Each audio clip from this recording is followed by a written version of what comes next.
Bible మనం బాగా చదవాలి. చదువులేని సంగతి ఏంటి అనేది మీకు డౌట్ రావచ్చు. అసలు చదువు నేర్పిస్తుంటే మనం ఎలా వస్తాడంటే సాతాను చదువుకునే పిల్లలు నేను ఎందుకు ఎంకరేజ్ చేస్తానంటే బాగా 10 మందిని వారు జయించగలిగే శక్తి ఈ నేర్చుకున్న చదువులో నుంచి మనం చూపించవచ్చు. అంటే ఫర్ ఎగ్జాంపుల్ నేర్చుకున్న చదువు ఉపయోగపడదు, కానీ ఆ నేర్చుకున్న అంటే ఫర్ ఎగ్జాంపుల్ సాంస్క్రిట్ వచ్చనుకోండి, సాంస్క్రిట్లో ఎవరైనా ఈ గ్రంథాలు కానీ పురాణాలు కానీ ఏదైనా చెప్తున్నప్పుడు సాంస్క్రిట్లో ఏముందని మనం టక్కమని ఒక శ్లోకాన్ని చదివి అది ఏంట్రా విషయం అని చెప్పచ్చు. అలాగే ఇంగ్లీష్ నేర్చుకున్నాం అనుకోండి, ఒకడు సాతాను ఒక ఇంగ్లీష్ పండితుడిని తీసుకొస్తాడు, తీసుకొచ్చి ఇదిగో పలానా ఎలాగని ఇంగ్లీష్లో మాట్లాడతాడు. మనకు తెలియని కారణంగా తెలియంది ఏమనుకుంటాం మనం, డెఫినెట్గా అది జ్ఞానం అనుకుంటాం. మనకి ఇంగ్లీష్ వచ్చి అనుకోండి, అటు చెప్పేది రైటో రాంగో మనకి అర్థం చేసుకుంటాం. అందుకని హెబ్రీ నేర్చుకోవాలన్నా, గ్రీకు నేర్చుకోవాలన్నా, ఇంగ్లీష్ నేర్చుకోవాలన్నా, సాంస్క్రిట్ నేర్చుకోవాలన్నా ఆడు ఏ రూట్లో వస్తే ఆ రూట్లో మనం చెప్పగలిగేలాగా ఉండాలి. ఇది మీరు బాగా అందుకు మనకు చదువులు ఉపయోగపడతాయి. అంతే తప్ప మన ఉద్యోగానికో లేకపోతే వీటికో కాదు. అవి ఎలాగూ మనకి దేవుడు ఈ లోకంలో మనకు బ్రతుకు తెరువుకు సంబంధించింది ఏదోటి దేవుడు ఎలాగో ఇస్తాడు. అది పెద్దగా దాని గురించి గర్వపడిపోవాల్సినంత అవసరం ఏం లేదు. ఏ స్థితిలో ఉన్నా దేవుణ్ణి మహింపరచడమే. అది ఉద్యోగమైనా పదవులైనా ఏమైనా కూడా దేవుణ్ణి మహిమపరచడానికి ఇది నాకు దేవుడిచ్చిన అవకాశంగా తీసుకోవాలి తప్ప వాటిని ఏమీ కూడా మనం మహా గొప్ప కార్యాలుగా మనం ఏమీ తలంచుకోకూడదు. కాబట్టి నేను మీ అందరికీ చెప్పేది ఏంటంటే జ్ఞానాన్ని సంపాదించండి. సాతాను దుష్టుడు ఇటు ఇంగ్లీష్లో రావచ్చు, ఇటు హెబ్రీలో రావచ్చు, ఇటు గ్రీకులో రావచ్చు. అందుకని చదువుకున్న పిల్లలందరూ మీట్ అవ్వండి. చక్కగా ఒకరు బైబిల్ని ఇంగ్లీష్ మీద బాగా పట్టు సంపాదించండి. దేవునికి సంబంధించినంత వరకు నీ చదువు ఎలా ఉపయోగపడాలో అవన్నీ ఖాళీగా ఉన్నప్పుడు చక్కగా హెబ్రీ నేర్చుకోండి. యూట్యూబ్లో మనకి అవైలబుల్గా ఉంటాయి. హెబ్రీ ఎలా ఉంటుంది, గ్రీక్ ఎలా ఉంటుంది, తర్వాత సాంస్క్రిట్ పదాలేంటి, ఇవన్నీ నేర్చుకోవాలి. నాకు అప్పుడు తెలియదు, లేకపోతే ముందు నుంచి నేను సాంస్క్రిట్ నేర్చేసుకునేవాడిని, హెబ్రీ గ్రీక్ భాషలు నేర్చేసుకునేవాళ్ళం. ఇప్పుడు కుస్తీ పడుతున్నాం అనమాట. అదే మన చదువులోనే ఇన్బిల్ట్గా వచ్చేస్తే ఈ రోజున మన బైబిల్కి హెబ్రీ బైబిల్, గ్రీక్ బైబిల్ మనం చక్కగా ఈజీగా తెలుగు చదువుతున్నంత ఈజీగా చదివేద్దాం. అది అర్థమైపోతే తెలుగులో ఎక్కడెక్కడ ట్రాన్స్లేషన్లో లోపాలు ఉన్నాయో ఇట్టే మనం కనిపెట్టేసేవాళ్ళం. ఇప్పుడు చాలా స్టడీ చేస్తే తప్ప ఎక్కడ ఒకటి కలిపేస్తున్నాడో ఎక్కడ ఒకటి తీసేస్తున్నాడో సాతాను మనకి తెలియట్లేదన్నమాట. ఒక సున్నా అయినా ఒక పొల్లైనా పోకూడదని దేవుని గ్రంథం చెప్తుంది మనకి. కాబట్టి పొల్లేం కర్మ, వచనాలే మార్చేస్తున్నారు. దీనివలన మనం ప్రమాదంలో పడతామన్నమాట. ఇవన్నీ కనిపెట్టగలగాలి. కనిపెట్టాలంటే ముందు మనం ఏమవ్వాలి, జ్ఞానాన్ని సంపాదించాలి. ఇప్పటికీ ఈ రోజుల్లో కూడా అజ్ఞానం మనిషిని వెంటాడుతూ ఉంది. ఈ మధ్యకాలంలో చాలా విషయాలు నేను వింటున్నాను. మిగతా వారి విషయం అంటే దేవునిని ఎరగని వారి విషయం పక్కన పెడితే దేవునిని ఎరిగిన వారిలో కూడా మూఢనమ్మకాలు అనేవి చాలా ఎక్కువగా చూస్తున్నాం ఈ మధ్యన. చిన్నపిల్లలు పుట్టారనుకోండి, వాళ్ళకి పెద్ద పెద్ద బొట్లు పెట్టేస్తున్నారు, అవి కాటుకులు పెడుతున్నారు. అది ఎంత మనిషికి ఎంత ప్రమాదమో మనుషులు గ్రహించలేకపోతున్నారు. ఆ ఎదుగుతున్న వయసులో మనకి స్కిన్ మనం అనుకుంటాం నోట్లో వేసుకుంటేనే అది మంచిది కాకపోతే ప్రమాదం అని. నోరు కాదు, మనకి స్కిన్ మీద వేసినా సరే మంచిది కాంది అది అబ్జర్వ్ చేసుకుంటుంది బాడీ. దాని తాలూకు నెగిటివ్ ఏమవుతుందంటే బాడీలో ఉండేటువంటి అన్ని విషయాన్ని నింపుతామన్నమాట. కాబట్టి చిన్నపిల్లలకి వాళ్ళు ఏమంటారంటే దిష్టి అంటారు. ఏముంటుంది దిష్టి? నువ్వు బొట్టు ఎడితే దిష్టి ఏముండదు. బొట్టుని చూసి కూడా ఎవడున్నాడు, బొట్టు పెట్టాక మరీ చూస్తాడు బాగానే. ఈ దిష్టి బిల్డింగ్ కడితేనేమో బిల్డింగ్కి ఈ దిష్టిలు అనేవి ఇంకా మనిషిని ఒక మూఢనమ్మకంలోకి నడిపిస్తున్నాయి. వాటి వల్ల ఏవేవో రాస్తున్నారు, ఆ పిల్లలకి ఏవేవో కడుతున్నారు. ఆ కట్టడం వల్ల ఏమవుతుందంటే స్కిన్ ఎలర్జీస్ రావడం అలాంటి కొన్ని జరగడం మనం చూస్తున్నాం. ఇవన్నీ బయట వాళ్ళకి తెలియదు కాబట్టి వాళ్ళ వరకు అది న్యాయమే, వాళ్ళు మంచి వాళ్ళే, కానీ వాళ్ళకి తెలిసింది ఏదో చేసుకుంటున్నారు. ఇక్కడ దేవుడు సజీవుడైన దేవుడిని నమ్ముతున్న మనం కూడా ఇంకా ఈ మూఢనమ్మకాల్లో మనం ఆలోచన చేస్తే చాలా ప్రమాదంలో మనం పడతామన్నమాట. కాబట్టి అలాంటి మూఢనమ్మకాలు, నల్ల పిల్లి ఎదురొచ్చిందంట, నల్లగా ఉంది కాబట్టి అది మంచిది కాదు శకునం అంటున్నారు అనమాట. నల్లగా ఉండబట్టి ఇప్పుడు ఇంకా బైబిల్కి నాకు కావాలనే నల్లట్టు కొనుక్కున్నాను నేను. నాది జనరల్గా బైబిల్ ఉంటుంది అమ్మా, బైబిల్ నాది బ్రౌన్ కలర్లో ఉంటుంది, నల్లట్టు కొనుక్కున్నాను కావాలనే. ఎందుకంటే నల్లటి జీవితాలని తెల్లగా మార్చేది బైబిలే అని అమ్మ బయటోడు అంటాడు నల్లట్టుగల్లని. వాడికి తెలియక నలుపంతా మనకు మంచిది కాదనుకుంటారు. మరి అదే నిజమనుకుంటే ఇంకా రాత్రులు ఎవరు పడుకోకూడదు ఏమ్మా, రాత్రి ఎవడో పడుకోకూడదు. ఇంకా రాత్రులు వచ్చిన ఈ లోకంలో నేను ఉండకూడదని పగల మాత్రమే బ్రతకాలి. కానీ ఇవన్నీ ఎలా ఉంటాయంటే, రాత్రులు ఎవరికైనా హార్ట్ స్ట్రోక్ వచ్చిందనుకోండి, హాస్పిటల్కి వెళ్ళకూడదు, నలుపు కదా. కాబట్టి ఇవన్నీ ఏంటంటే కుదిరినప్పుడు చెప్పుకోవడం, కుదరలేను అంటే దేవుడు ఈ నలుపు అన్న విషయాన్ని ఎందుకు చెప్పాడంటే, మనిషిలో ఉన్న అజ్ఞానాన్ని నలుపు అంటే మనుషులు ఏమనుకుంటున్నారంటే భౌతికమైనటువంటి నలుపు అంటున్నారు. నాకు ఎక్కువగా బ్లాక్ షర్ట్లే ఉంటాయి, నాకు బ్లాక్ కలర్ ఎక్కువ కొనుక్కుంటూ ఉంటాను, బాగా ఇష్టం అన్నమాట. ఇంకా నువ్వే బ్లాక్ కదా, బ్లాక్ ఎందుకు అనుకోకుండా, ఏదైనప్పటికీ కూడా నాకు బ్లాక్ ఇష్టం, వేసుకుంటూ ఉంటాను. చర్చిలకు వేసుకొస్తే చూసేవాళ్ళు నలిపేసుకున్నాడు, ఇంకా ఎదగలేదు కదా, ఎదగలేనప్పుడు మళ్ళీ బ్లాక్ వేసుకుంటే ఆఖరికి పెళ్ళిళ్ళలో బ్లాక్ కొనరు, షూ కూడా బ్లాక్ కొనరు కొంతమంది, నలుపిండ్రా అంటారనమాట. సో నలుపు అంటే వేసుకున్న వస్తువు కాదు, చూస్తున్న నలుపు కాదు, అజ్ఞానాన్ని నలుపు, చీకటి అంది బైబిల్. కాబట్టి ఇది కేవలం అలంకారంగా ఒక ఛాయలో చెప్పే విషయాలు అవన్నీ. నలుపు అంటే ఎలా ఉంటుంది అంటే, ఇదిగో నల్లగా ఎలా ఉంటుందో అలా. మరి ఇంకా నల్లగా ఉన్న వాళ్ళని ఎవరినో ఇంకా ఈ లోకంలో ఉండకూడదు. ఇంకా కొంతమంది మరీ తారు నలుపులో ఉంటారు, ఇంకా వాళ్ళు అసలు ఉండడానికి ఇంకా అర్హులు కాదనమాట. ఇంకా వాళ్ళకి పెళ్ళిళ్ళు, పేరంటాలు, మంచి ఏముండవు కదా. ఇంకా అంటే మనిషికి కుదిరినప్పుడు అలాగే ఒకలా మాట్లాడతాడు, నల్లగొన్న కొడుకు పుట్టాడంటే పడతాడా? ఇవన్నీ ఏంటంటే అజ్ఞానంతో కూడుకున్న పనులు అన్నమాట. కాబట్టి అజ్ఞానం అనేది మనిషిని ఈరోజు వెంటాడుతుంది, అజ్ఞానం అనేది మనిషిని పాడు చేస్తుంది. కాబట్టి అజ్ఞానం పోవాలి, జ్ఞానవంతులు అవ్వాలి. ఆ జ్ఞానమే మనలను వెలిగిస్తే అజ్ఞానం అనే చీకటి మనలో నుండి, మన హృదయంలో నుండి, మన మనస్సుల్లో నుండి, మన ప్రవర్తనలో నుండి పోతుంది అని దేవుని యొక్క వాక్యం. కాబట్టి బైబిల్ని బాగా చదవాలి, చదువు రాని వాళ్ళు ఇంకా బాగా చదవాలి బైబిల్. చదువుకున్న వాళ్ళు నాకు చదువు వచ్చనే ఒక అహంకారంతో ఈరోజో రేపో చదువుతాం. చదువు రాలేని వాళ్ళు ఎలా ఉండాలంటే దొరికినప్పుడే పిల్లల చేత చదివించుకోవాలి. ఈ మధ్యన మనకి టెక్నాలజీ ఎంత బాగా ఉపయోగపడుతుందంటే, ఎంత నాశనం చేయడానికి ఉపయోగపడుతుందో అంత బాగా ఉపయోగపడుతుంది. హెబ్రీ బైబిల్ ఇందులో ఉంది, గ్రీక్ ఇందులో ఉంది, ఎక్కడ బైబిల్లో తర్జుమాలో దోషాలు ఉన్నాయో ఇందులో ఉన్నాయి, ఎక్కడ మనిషి హిస్టారికల్గా ఎవిడెన్స్ ఇందులో ఉంది, మొత్తం మీకు ఇందులో ఉంది. బైబిల్ హబ్ అనేటువంటి ఒక యాప్ వేసుకుంటే అన్ని బైబిళ్ళు మీకు అందులోకి వచ్చేస్తాయి.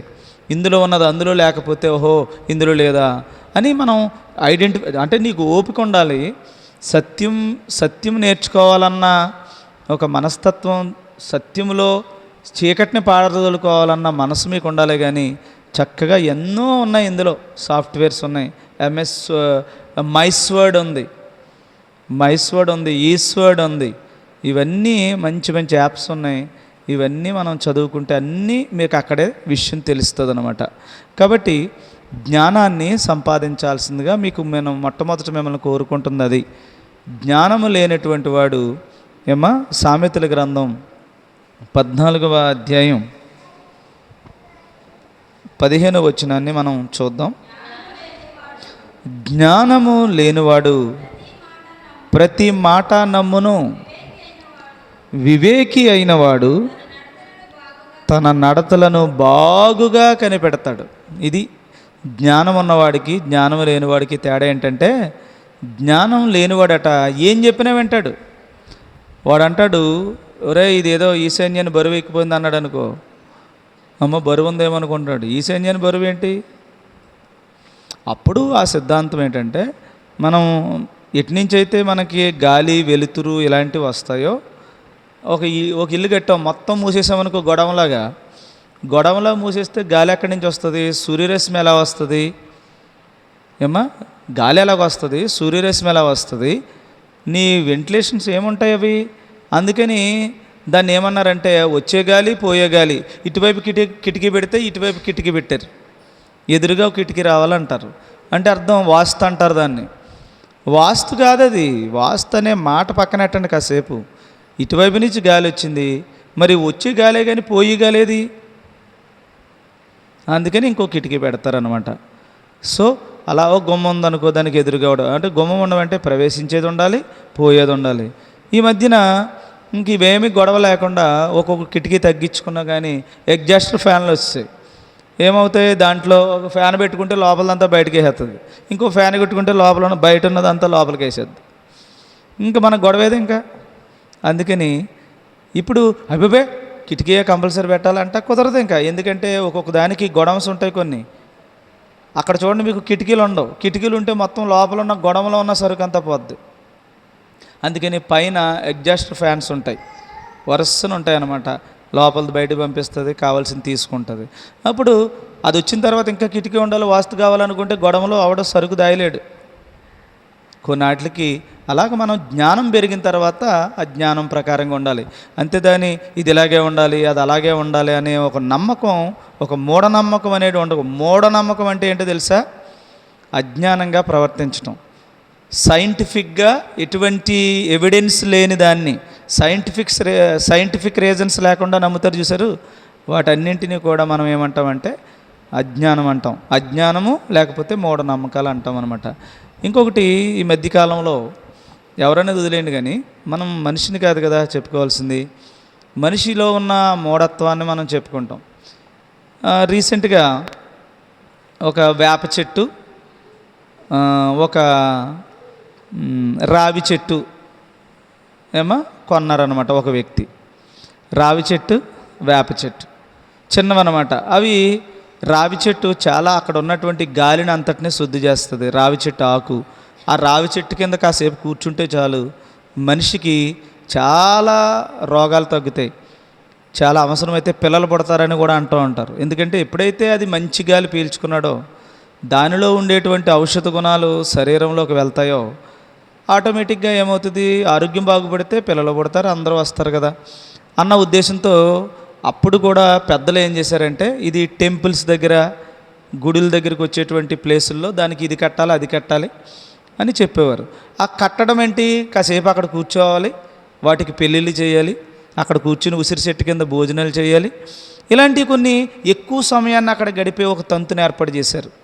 ఆ తంతు ఎప్పుడైతే ఏర్పాటు చేసావో, రావి చెట్టు కానీ వేప చెట్టు కానీ లేకపోతే అక్కడ చేస్తున్నటువంటి ఉసిరి చెట్టు కానీ అక్కడ ఎప్పుడైతే చెట్ల దగ్గర కూర్చున్నాడో, మంచి గాలి, మంచి ఔషధ గుణాలతో కూడినవన్నీ ఆ శరీరంలోకి ప్రవేశిస్తే ఆ తర్వాత మంచిలు జరిగే వాళ్ళకి. ఆ మంచి జరిగితే అబ్బా ఆ పలానా గుడి దగ్గరికి వెళ్ళాం, లేకపోతే పలానా చోటకి వెళ్ళాం, మంచి జరిగిందని మొక్కుబళ్ళు కట్టుకుంటూ మొక్కుబళ్ళు చెల్లించుకుంటూ ఉండేవారు. అది ఇప్పటికీ కూడా ఉంది, మంచిదే. అంటే అలా చెప్తే కానీ వాడు రాడు కాబట్టి ఆ చెట్టు దగ్గర కూర్చోబెట్టాలంటే ఊరికే రావి చెట్టు దగ్గర కూర్చుంటారా? రావి చెట్టు వేసి దెమ్మ అక్కడ కట్టామనుకోండి, అక్కడ కూర్చొని రాజకీయాలు మాట్లాడుకుంటుంటారు. అరే మన ఊర్లో ఎలా జరిగిందంట, అలా జరిగిందంట, అదిరా ఇదిరా అని మాట్లాడుకునే లోపల ఈ రావి చెట్టు కింద ఉంటాడేమో, ఆ వేప చెట్టు కింద ఉంటాడేమో, లేకపోతే ఆ ఉసిరి చెట్టు కింద ఉంటాడేమో ఆటోమేటిక్గా. అందుకనే ఈ చెట్ల కింద దెమ్మలు కడతాం అందుకే వచ్చింది. కాబట్టి అలాగా జ్ఞానవంతులు అవ్వాలి. అలాగా ఒక ఇంటికి ఈ రావి చెట్టుని వేప చెట్టు కొనుక్కొచ్చానమాట. రావి చెట్టు కానీ వేప చెట్టు కానీ వాటి ఆకులు చాలా మంచి చేస్తాయన్నమాట. తిన్నా మంచిదే, వాటిని మనం ఇంట్లో పెట్టుకున్న గాలి అంతా కూడా మంచి అవుతుంది. అయితే ఎవరో పెద్దలు ఏం చెప్పారంటే ఇవి ఇళ్ళల్లో పెట్టుకోకూడదు, రావి చెట్టు కానీ వేప చెట్టు కానీ ఇంటి దగ్గర ఉండకూడదు అన్నారు. ఒక ఆయన మా ఇంటికి వచ్చారు. మా ఇంటి దగ్గర పెద్ద వేప చెట్టు ఉంటుంది.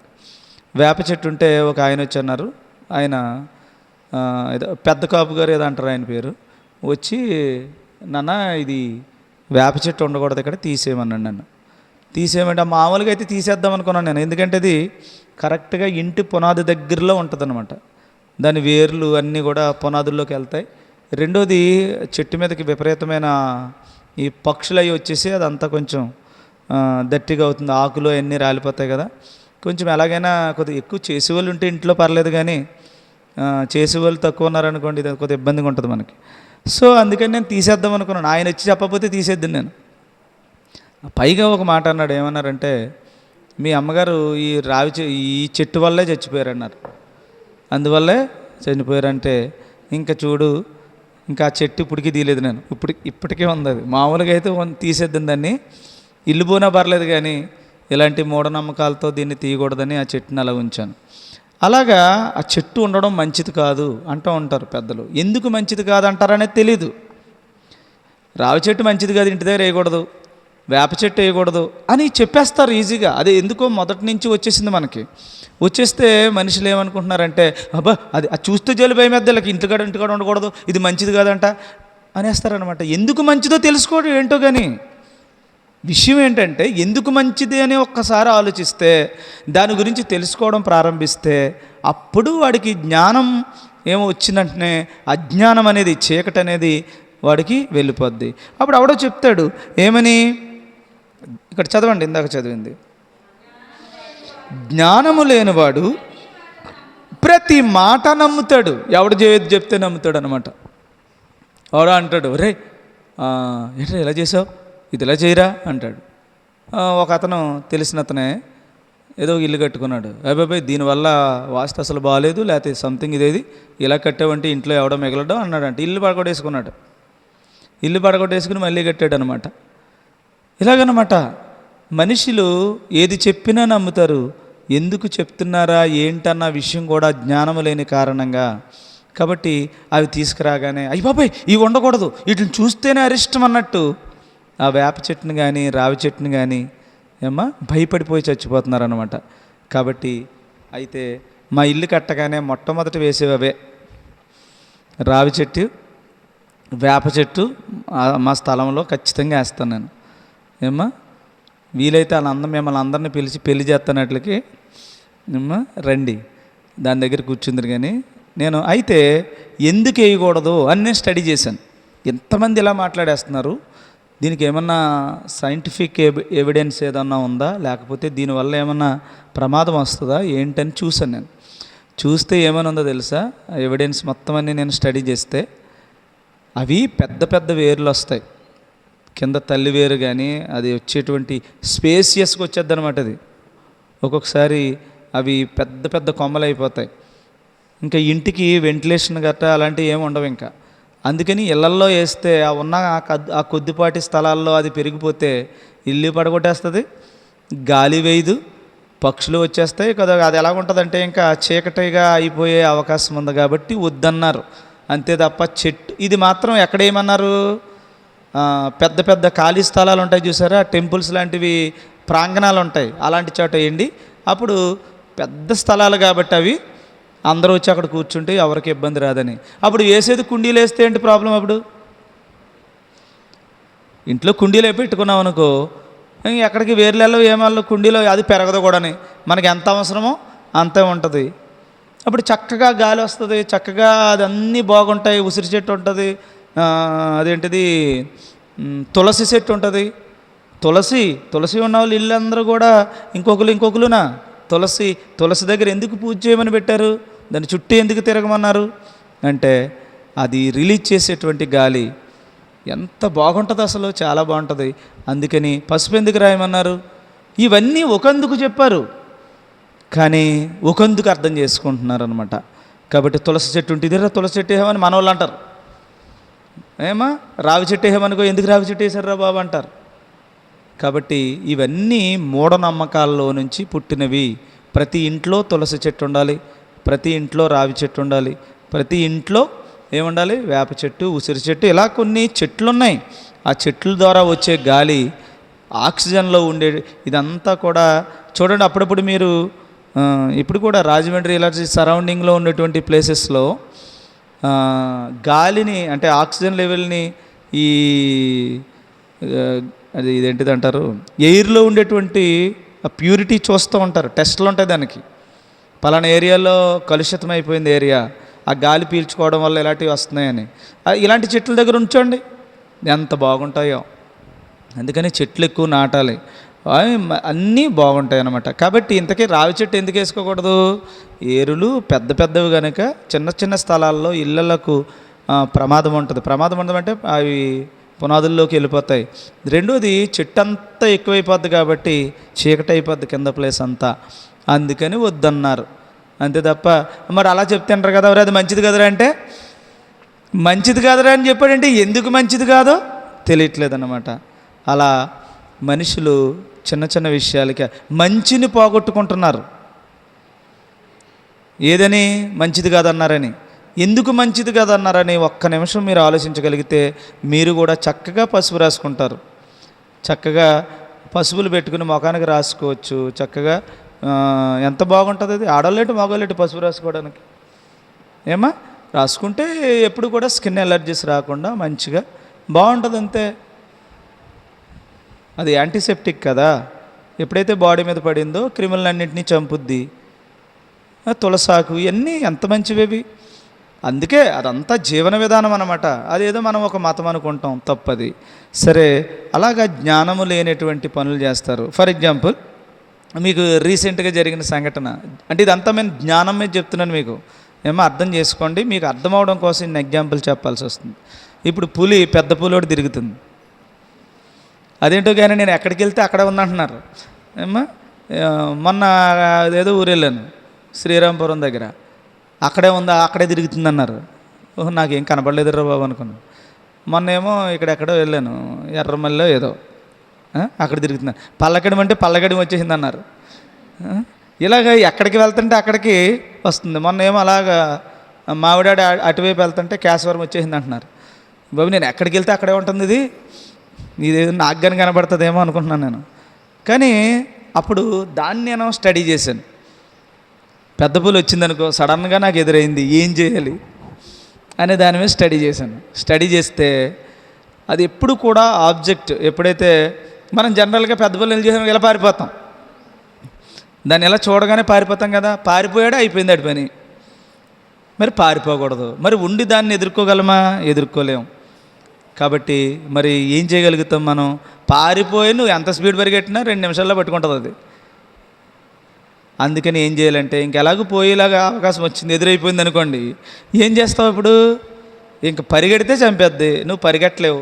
పోనీ నీకేమన్నా పోనీ ఎంత స్పీడ్గా నువ్వు మంచి రన్నర్ అయినా కూడా పడేసుకుంటుంది అది. సో అందుకని ఇంకెలాగో చచ్చిపోయాం మనం.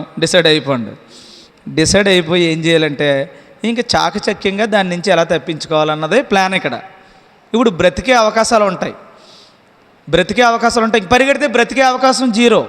ఇప్పుడు ఎంతో కొంత బ్రతికే అవకాశం ఉంటుంది. కాబట్టి ఏం చేయాలంటే ఫస్ట్ మనం దానికంటే పెద్దోళ్ళమని అనే ఒక ఎపిరెన్స్ ఇవ్వాలంట ముందు. ఇంకొక ఫర్ ఎగ్జాంపుల్ మీ దగ్గర టవల్ ఉందనుకోండి, లేకపోతే చున్నీ ఉందనుకోండి, లేకపోతే ఒక బ్యాగ్ ఉందనుకోండి, స్కూల్ బ్యాగ్ లాంటిది, ముందు పెద్దగా చేయాలన్నమాట. అంటే దానికంటే ఎత్తుగా కనపడుతున్నట్టు కొంచెం ఎపిరెన్స్ ఇలా చూడగానే అమ్మో నాకంటే పెద్దోడనే ఎపిరెన్స్ ఇవ్వాలంట మనం. ఏది ఉంటుంది మనం కొంచెం ఇలా సైజు ఇలా పెంచుతున్నట్టు సంథింగ్ ఏదో చూడాలి. ఇలా కింద కొంగవా అయిపోయిందే, వంగకూడదు అసలు. సర్లే కింద రాయి తెద్దామనే లోపల అది పడేసుకుంటుంది అనమాట. కాబట్టి పెద్దగా చూపించాలట ముందు దానికి ఎపిరెన్స్.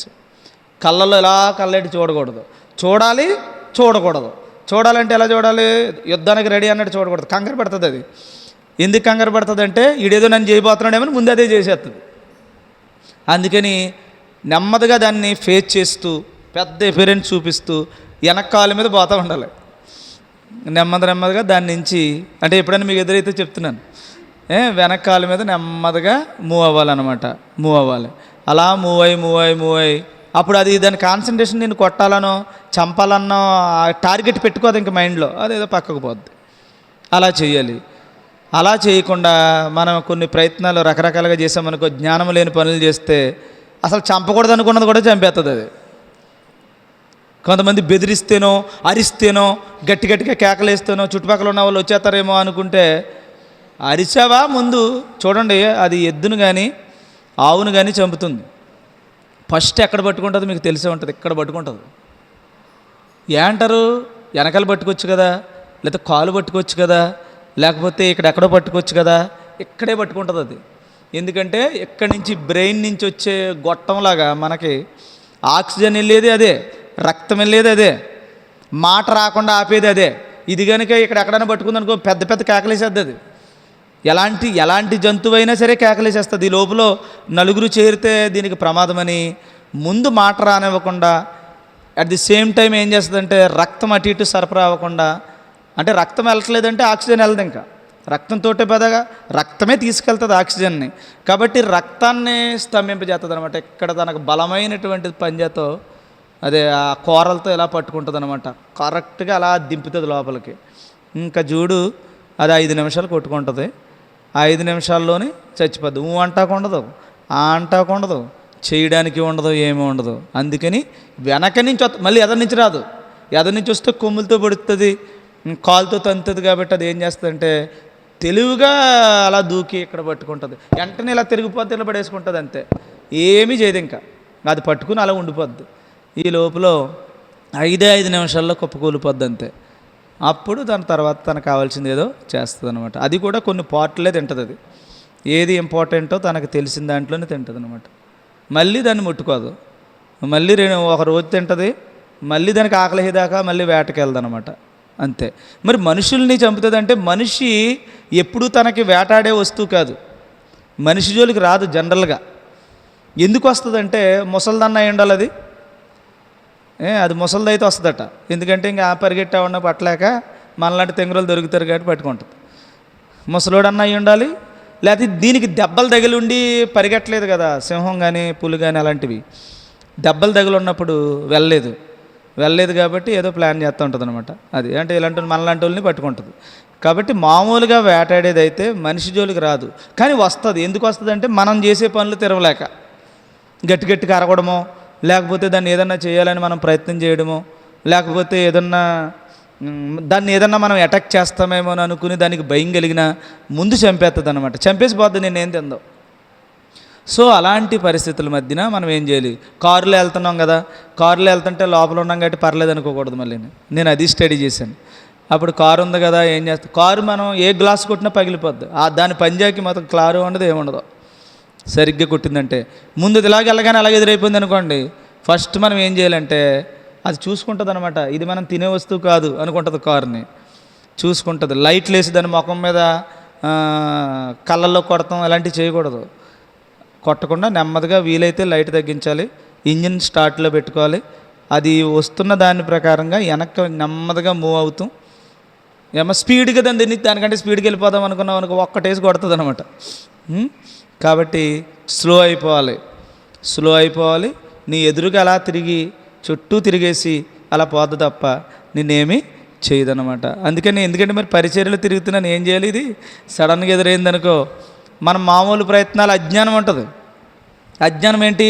చూడగానే స్పీడ్ ఎట్టేద్దాం అనుకుంటాం. చూడగానే స్పీడ్ ఎట్టేస్తే మన పని అయిపోద్ది అనమాట. కాబట్టి కొన్ని జాగ్రత్తలు తీసుకోవాలి కదా, ఏంటని చూశాను అనమాట. అందుకని ప్రతిదానికి ఒక జ్ఞానం ఉంటుంది. అజ్ఞానే ఎక్కువ నాశనం అయిపోతాడు అనమాట. అది పులి విషయంలో అవ్వచ్చు, లేకపోతే ఇదిగో ఈ బొట్లు విషయంలో అవ్వచ్చు, తాళ్ళు విషయంలో అవ్వచ్చు. ఇవన్నీ మనకి ఒక అజ్ఞానం అనమాట. అలాంటివి చెప్తున్నాడు ఇక్కడ. ఏమంటున్నాడంటే, జ్ఞానము లేనివాడు ప్రతి మాట నమ్ముతాడండి. జ్ఞానము లేనివాడు ఏం చేస్తాడట? ప్రతి మాట. జ్ఞానము లేనివాడు ప్రతి మాట నమ్మును. సేమ్ ఇదే సేవకుల్లో కూడా ఇదే. ఏది పెడితే నమ్ముతారు పాపం. సేవకులు అయినందుకు వాళ్ళకి మీరు జ్ఞానం లేని కారణంగా వాళ్ళు ఏదో చెప్తూ ఉంటారు. ఆ చెప్తూ ఉంటే పాపం అది నిజమని నమ్ముతూ ఉంటారు. ఇప్పటికీ 50 చేయండి 60 చేయండి ఇలాంటివి ఉంటాయి. ఇవన్నీ ఇంకా వాళ్ళని అనుకోవడమని కాదు, కానీ తప్పట్లేదన్నమాట. ఇలాంటి భయంకరమైనటువంటి పరిస్థితులు మనకు వస్తున్నాయన్నమాట. ఎవరైనా సరే, ఏ సేవకుడైనా కూడా మంచి చెప్పే సేవకులు చాలామంది ఉన్నారు. కొంతమందికి తెలియక చెప్పే సేవకులు ఉంటారు, అది పర్లేదు, మళ్ళీ తెలియక చెప్తున్నారులే అనుకోవచ్చు. కొంతమంది ఇలా చెప్తే ఎవరో నమ్మరు కాబట్టి, వినరు కాబట్టి, నేను అనుకున్న తంతు జరగదు కాబట్టి కొంతమంది ఏం చేస్తారంటే ఇంకా మనిషిని మభ్యపెట్టేటువంటి మాటలు మాట్లాడతారు. ఇంకా వాళ్ళకి చాలా ప్రమాదం, దేవుడు కూడా సహించడు అనమాట. కాబట్టి ఏంటంటే జ్ఞానము లేనివాడు ప్రతి మాట నమ్ముతాడు. మనం అలాంటి వారముగా ఉండకూడదు. రెండవ మాటలో ఏం చేయాలమ్మా? వివేకి అయిన వాడు తన నడతలను బాగుగా కనిపెట్టును. వివేక్ అంటే ఏంటి? జ్ఞానమును సంపాదించినటువంటి వాడు దానిని అనుసరించి నడిచే క్రమంలో ఆ ఉన్న జ్ఞానాన్ని వివేకముగా ఏం చేస్తాడంటే దాన్ని అప్లై చేసుకుంటాడు తన జీవితానికి. ఒరే, ఇది నేను ఎలా చేస్తున్నాను, ఆవిడని ఎలా తిట్టాను, ఇది మంచిదేనా అనుకుని జ్ఞానంలో వెతుక్కుంటాడనమాట. అరే ఎంత తప్పు చేశానురా నేనని ఆ తప్పుని, తన ప్రవర్తనను సరి చేసుకుంటాడు. బాగా జ్ఞానంగా ఉంటే ఒక్కొక్కసారి ఏం చేస్తాడంటే అరే నేను ఎలా ప్రవర్తించకూడదని ముందే ఆగిపోతాడు. జ్ఞానము లేకపోతే ఇంకా ప్రవర్తించేసి మళ్ళీ పైగా ఏడుస్తూ ఉంటాడు అనమాట. అదే వెరైటీగా భార్యని కొట్టేస్తాడు. భార్యని కొట్టేసి మళ్ళీ అంటాడు చంపేస్తాను, ఇంకో మాట మాట్లాడేమంటాడు. మళ్ళీ నేనంటే హడలు మా ఆవిడికి కొట్టేశాను, నేనంటే హడలు ఎత్తిపోద్ది అనుకుంటాడు. అదంతా ఉత్తిదంతా అలాంటి భ్రమ పడకండి అవడన్నా. ఏమ్మా, యాక్టింగ్ అంతే. ఎప్పుడు కూడా కొట్టడం అనే విషయం దగ్గర అజ్ఞానంగా కొడుతూ ఉంటారు.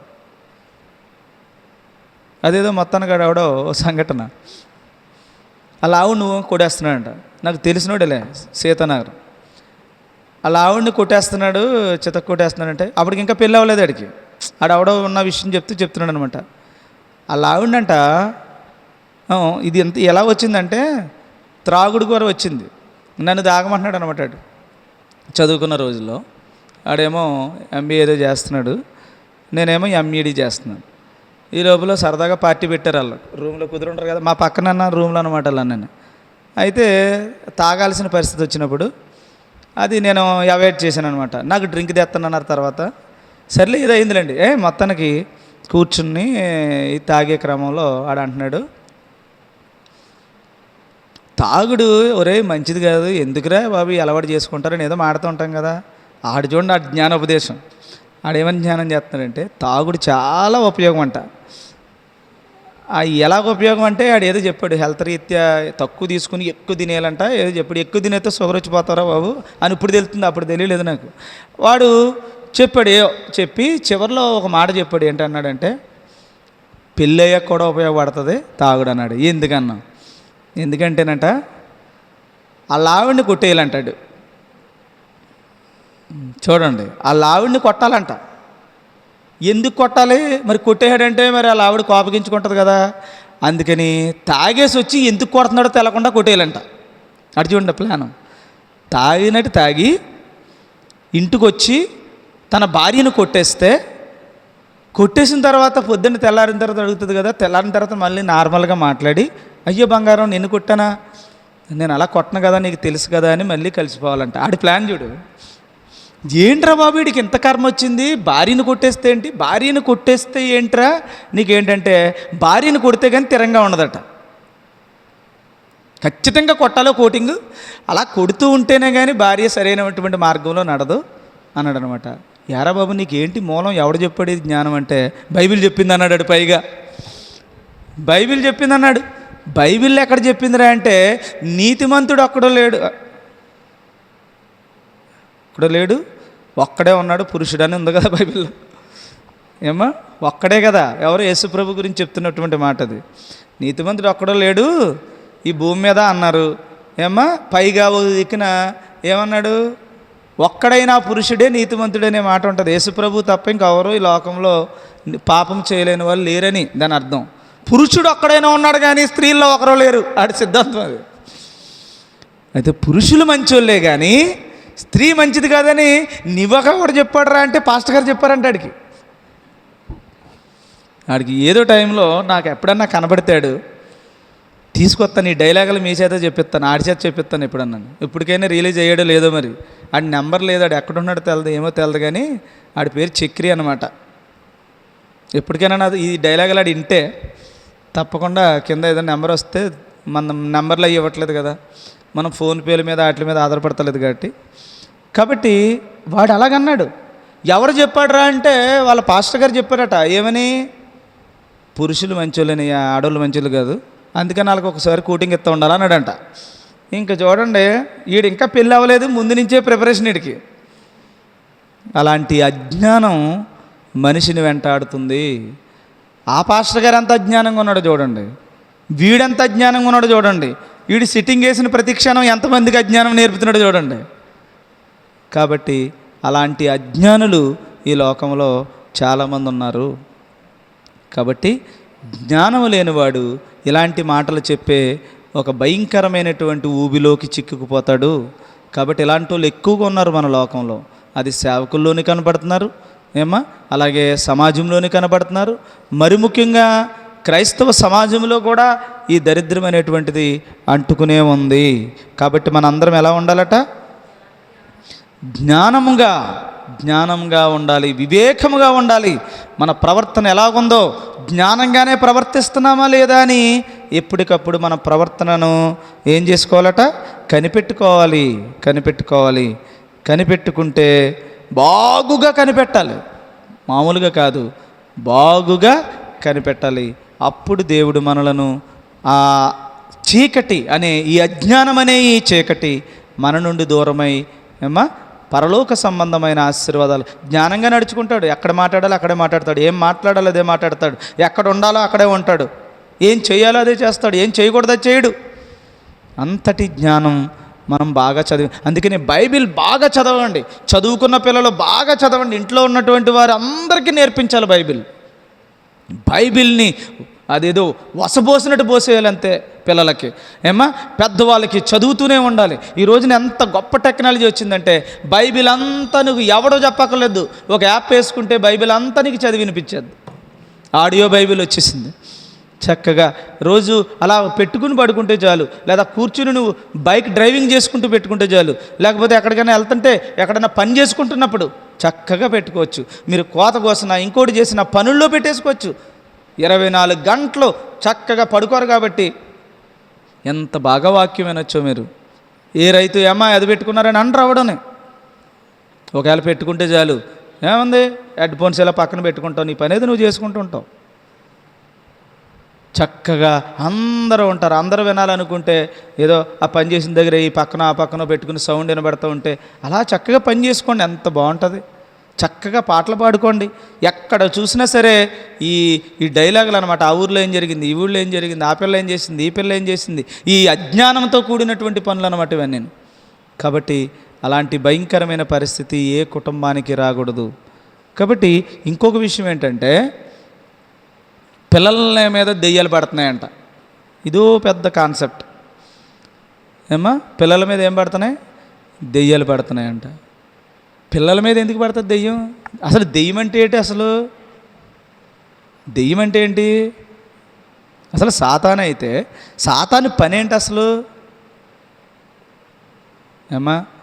సాతాను అనేవాడు అసలు తెలుసా? అసలు మనకి సాతాను ఏం చేస్తాడో తెలుసు? అసలు అజ్ఞానాన్ని నేర్పిస్తూ ఉంటాడు. వాడు జ్ఞానవంతుడు అయితే ఇష్టం ఉండదు వాడికి. అజ్ఞానంలోనే మూఢనమ్మకంలోనే కొట్టుకునేలా చేస్తాడు అంతాడు, భ్రమపరచు ఆత్మల చేత. చిన్నపిల్లోడు ఏం చేస్తాడు? చిన్నపిల్లోడిని ఎందుకు పట్టుకుంటాడు? చిన్నపిల్లోడిని ఎందుకు పాడు చేస్తాడు అంటున్నాను. ఒకవేళ పాడు చేస్తే 2 రకాలుగా ఆలోచన చేయాలి మీరు. ఒకటి, నీకన్నా బుద్ధి రావాలి, లేకపోతే ఈ విషయంలోనన్నా నీకు జ్ఞానం ఏంటో ఎరగాలి. ఏ చిన్నపిల్లలకి గాలి పడిందని కానీ, ధూళి పడిందని కానీ, ఇది కడిందని కానీ ఏ తల్లిదండ్రులు నమ్మకండి. అస్సలు మీరు నమ్మొద్దు. క్రైస్తవులు అస్సలు నమ్మొద్దు. గాల్లో అయ్యి పడవల మీద వాడికి ఇంకా బ్రెయిన్ తయారవుతూ ఉంటుంది. బ్రెయిన్ ఇంకా తయారవ్వలేదు వాడికి. ఏ ఆర్గన్ కూడా కంప్లీట్గా తయారవ్వదు, తయారవుతూ ఉంది. 18-20 సంవత్సరాల వరకు అలా తయారవుతూనే ఉంటుంది. ఈ తయారయ్యే క్రమంలో ఒక్కొక్కసారి ఏమవుతుందంటే దీన్ని ఏమంటారంటే స్లీప్ లెవెల్స్ అని కొన్ని. ఒక్కొక్కసారి మనిషి చూస్తూ ఉంటాడు, శరీరం పడుకుని ఉంటుంది, అడిది కళ్ళు ఎలా చూస్తూ ఉంటాడు, పడుకొని ఉంటాడు అనమాట. తల ఎలాగలా అంటూ ఉంటాడు, ఏవో సైకిల్ చేస్తూ ఉంటాడు. ఒక్కొక్కసారి ఆ ఇంట్లో వాతావరణం బాగోకపోయినా, గాలి బాగోకపోయినా, నిజమేలేండి ఇలా అన్నమాట కూడా, గాలి ఎట్టుకుందంటే ఆ ఇంట్లో నిజంగా గాలి ఉంది. ఏ గాలి? దరిద్రం గాలి. ఇంట్లోనేమో తాలింపు పెట్టేశావు, ఇంట్లో ఏ తాలింపులు పెట్టావు, ఇంట్లోనేమో మసాలాలతో తినేస్తావు, నువ్వు కారం వేసుకు తినేస్తావు, ఏ మొక్క కక్క వేస్తావు, అదేమో ఏ డస్ట్బిన్ బయట వేస్తావు, అదంతా గాలి అంతా ఇంట్లోకి వస్తుంది. అది ఆ గాలి కాదు, ఆ గాలి వీటిని చూసి పారిపోతుంది, పీల్చుకునే గాలి అన్నమాట అది. ఆ ఇంటి సరౌండింగ్స్ బాగోవు, బాత్రూమ్ బాగోదు, బట్టలు ఉతకవు, ఆ బట్టలన్నీ దిక్కునేస్తావు, ఆ కుర్రోడిని అప్పుడే ఆ పక్కనే పడుకోబెడతావు, ఆ డైపర్ తీస్తావు, మంచం కింద పెడతావు.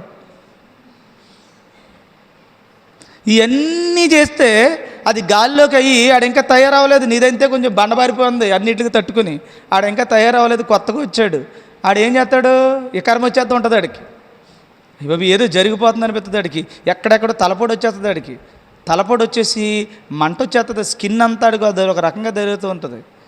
ఈ అన్నిటి వల్ల ఆడికి ఏడుస్తాడు.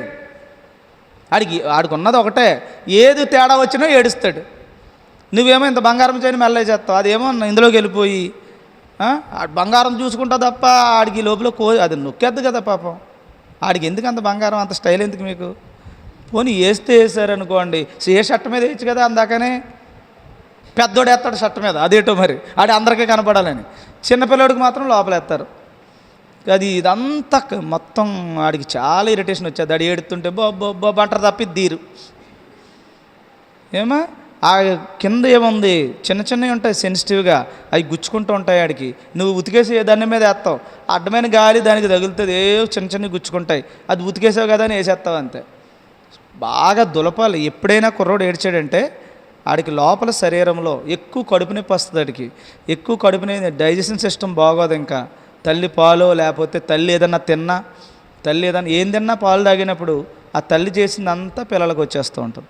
అందుకని మీరు ఎక్కడికెక్కడో వెళ్తారు, ఏదేదో చేస్తారు, మీరు ఏడ్చినా ఆడికి బాగోదు, మీ ఆరోగ్యం బాగోపోతే ఆడికి బాగోదు. కాబట్టి ఇవన్నీ దెయ్యాలంటారేంటి మీరే పెద్ద దెయ్యమయ్యి.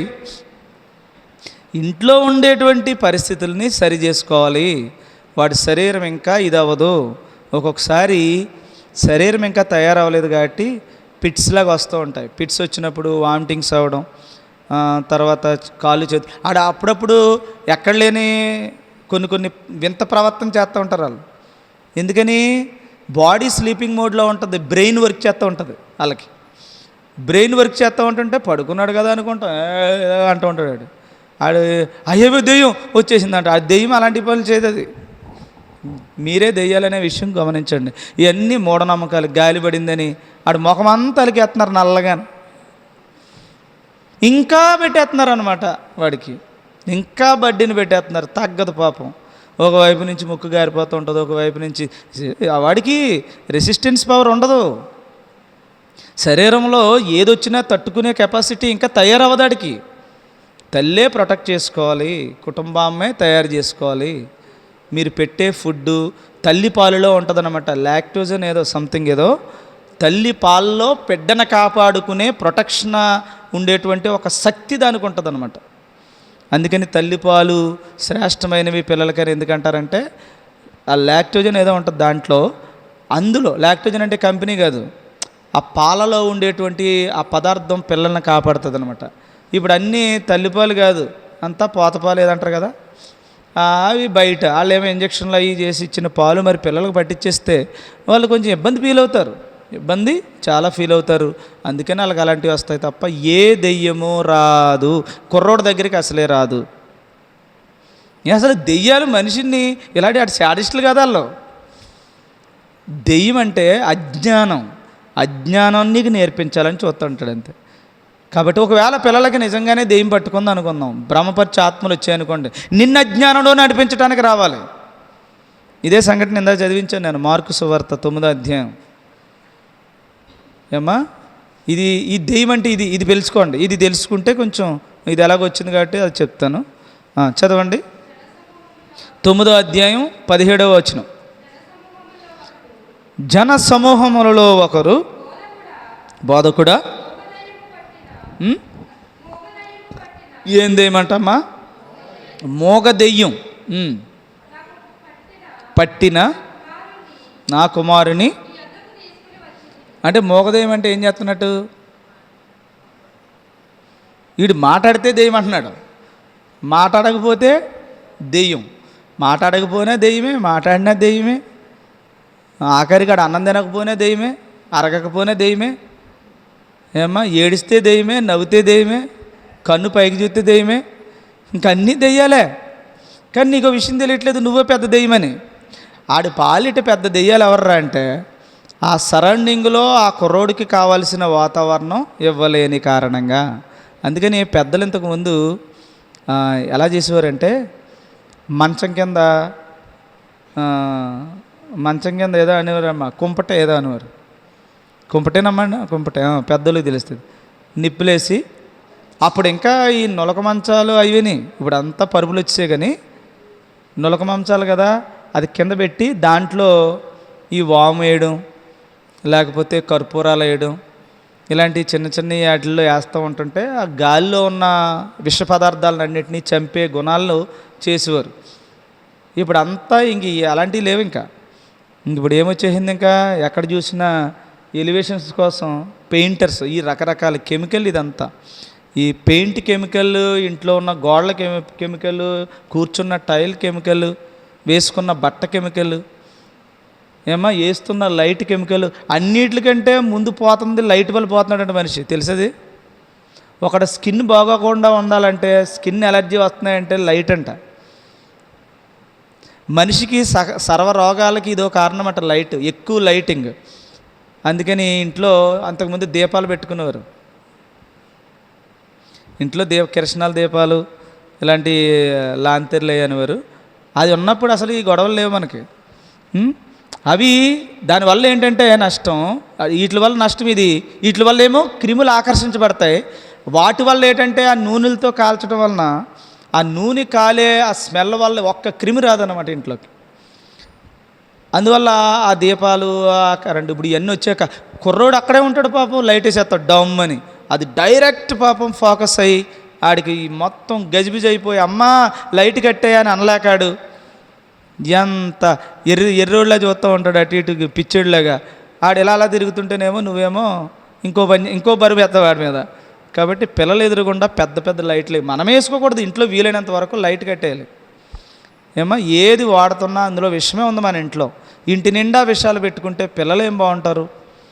కాబట్టి సరే, దెయ్యం అంటే ఎలా ఉంటుంది అన్న విషయం చెప్తున్నాను మీకు. ఇక్కడ ఒక మోగ దెయ్యం పట్టిందంట ఒక కొడుకుని, ఒక కుమారుడిని. ఇవన్నీ చదువుతూ ఉంటారన్నమాట. ఆ దెయ్యాలతో మాట్లాడటం అనేది ఎక్కడి నుంచి వచ్చింది, ఇవన్నీ దెయ్యాలు మాట్లాడాడు, యేసుప్రభు మాట్లాడాడు, ఇవన్నిటి వల్ల అని ఇలాంటివి లిటరల్గా తీసుకుని ఇదే నిజం అనుకుని చాలామంది భ్రమపడుతూ ఉన్నారు. ఈరోజు నీ వివరణ ఇచ్చి నేను ముగిస్తాను. చదువమ్మ తల్లి. ఎక్కడ వాడిని పట్టెనో అమ్మా, అక్కడ వాడిని పడద్రోయును. పండ్లు కొరుకుని నొరగ కార్చుకుని మోర్చిల్లును, దానిని వెళ్ళగొట్టుడని.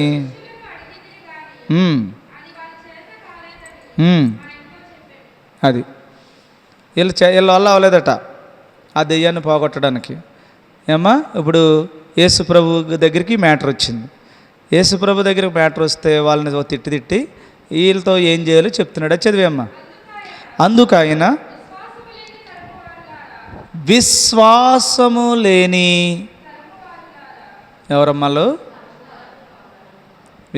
ఎన్నో వచ్చినది 19వ వచనం తీయండి. మార్కు సువార్త, ఆ పదం అండర్లైన్ చేసుకోండి. మార్కు సువార్త 9వ అధ్యాయం 19వ వచనం ఒకసారి చదవండి. అందుకు ఆయన విశ్వాసము లేని తరము వారులారా. తరము అనేది అండర్లైన్ చేసుకోండి. ఏ తరం అది? అంటే ఏంటి తరం అంటే ఏంటని?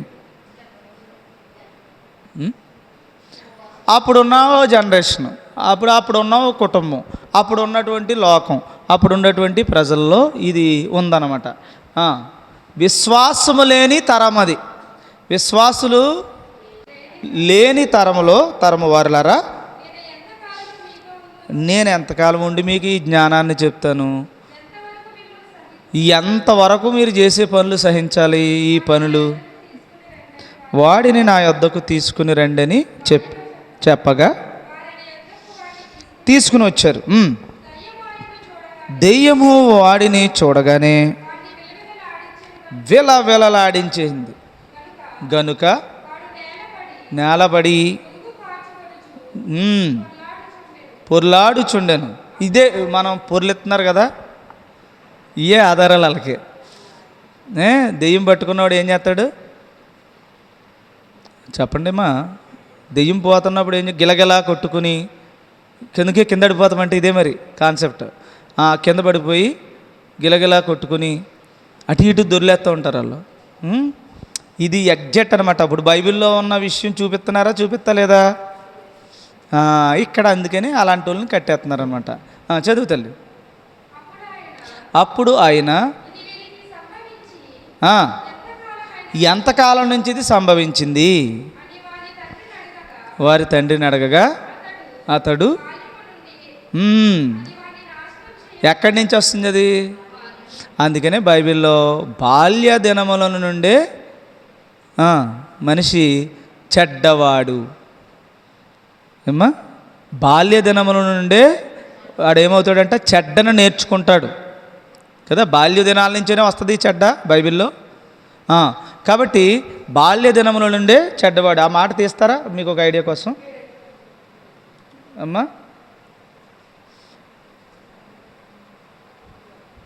బాల్య దినముల నుండి అనే పదంలో చూడండి.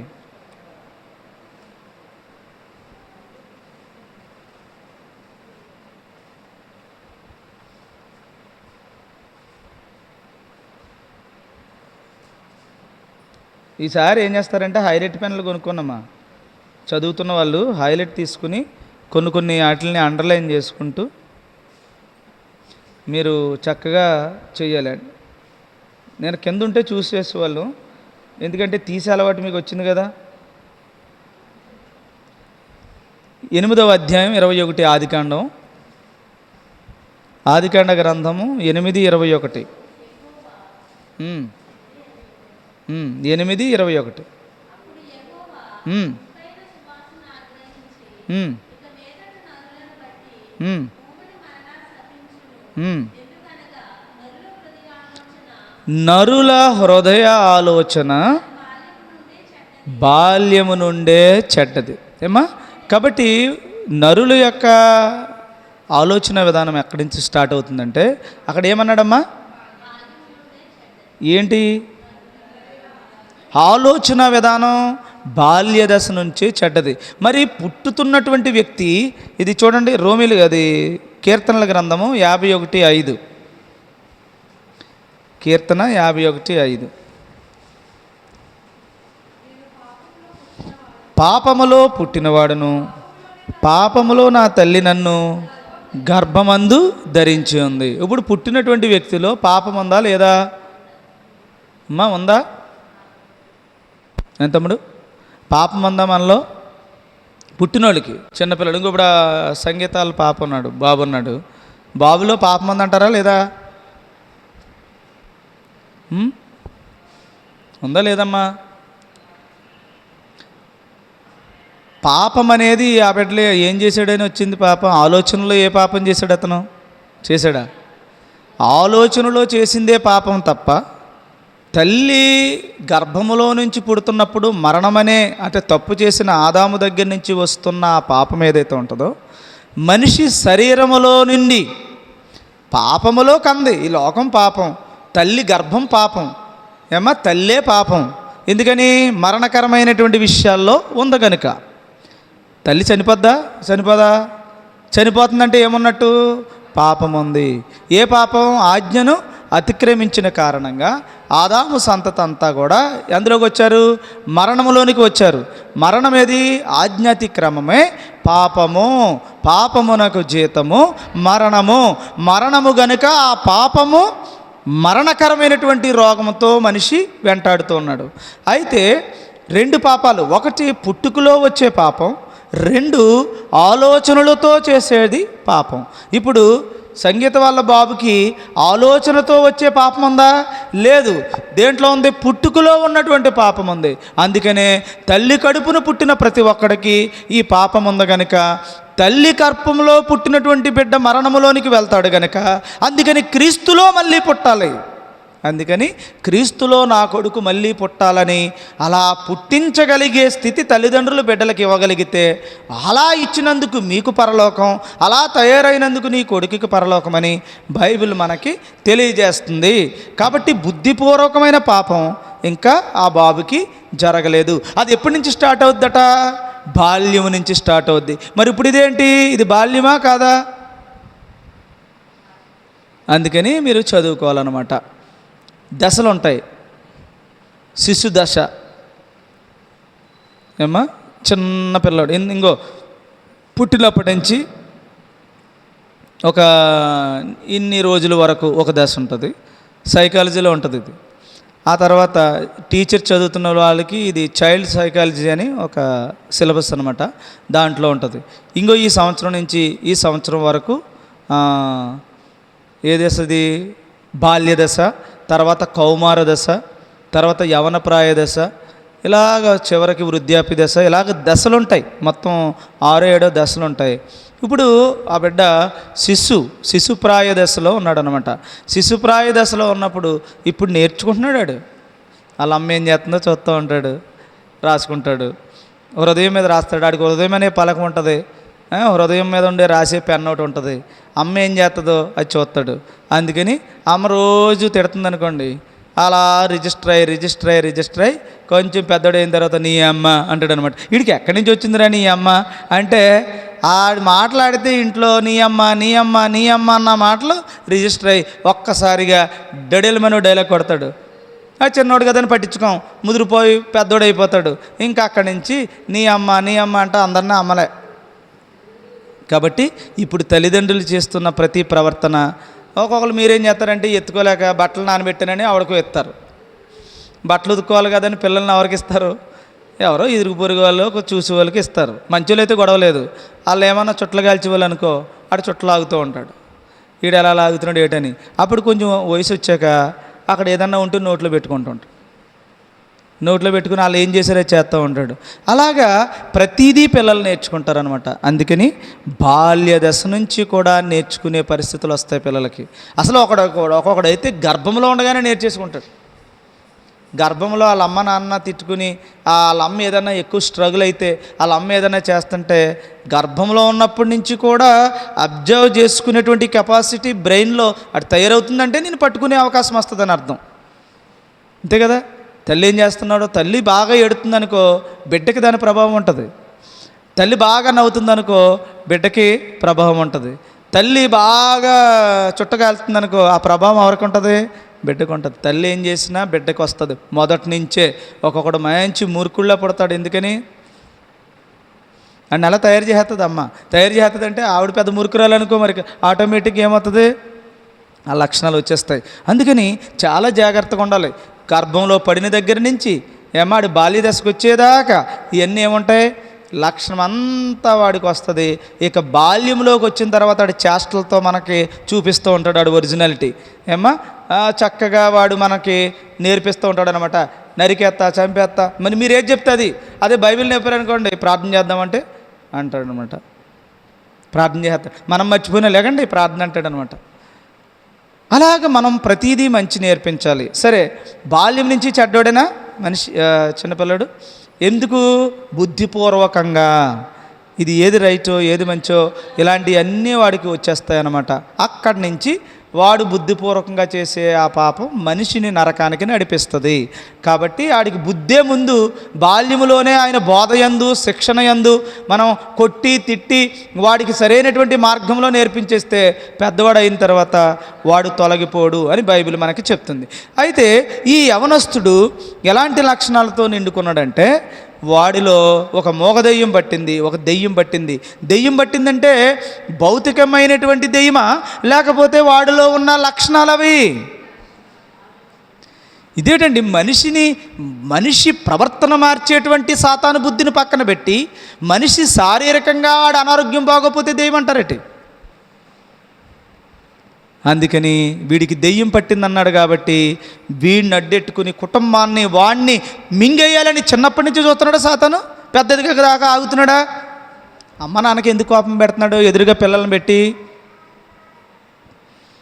ఆవిడికి బీపీ వచ్చేసింది, వీడికి బీపీ వచ్చేసింది, ఇద్దరు బీపీ వచ్చి కొట్టుకుంటుంటే పిల్లల్ని ఎందుకు పెట్టాడు అక్కడ?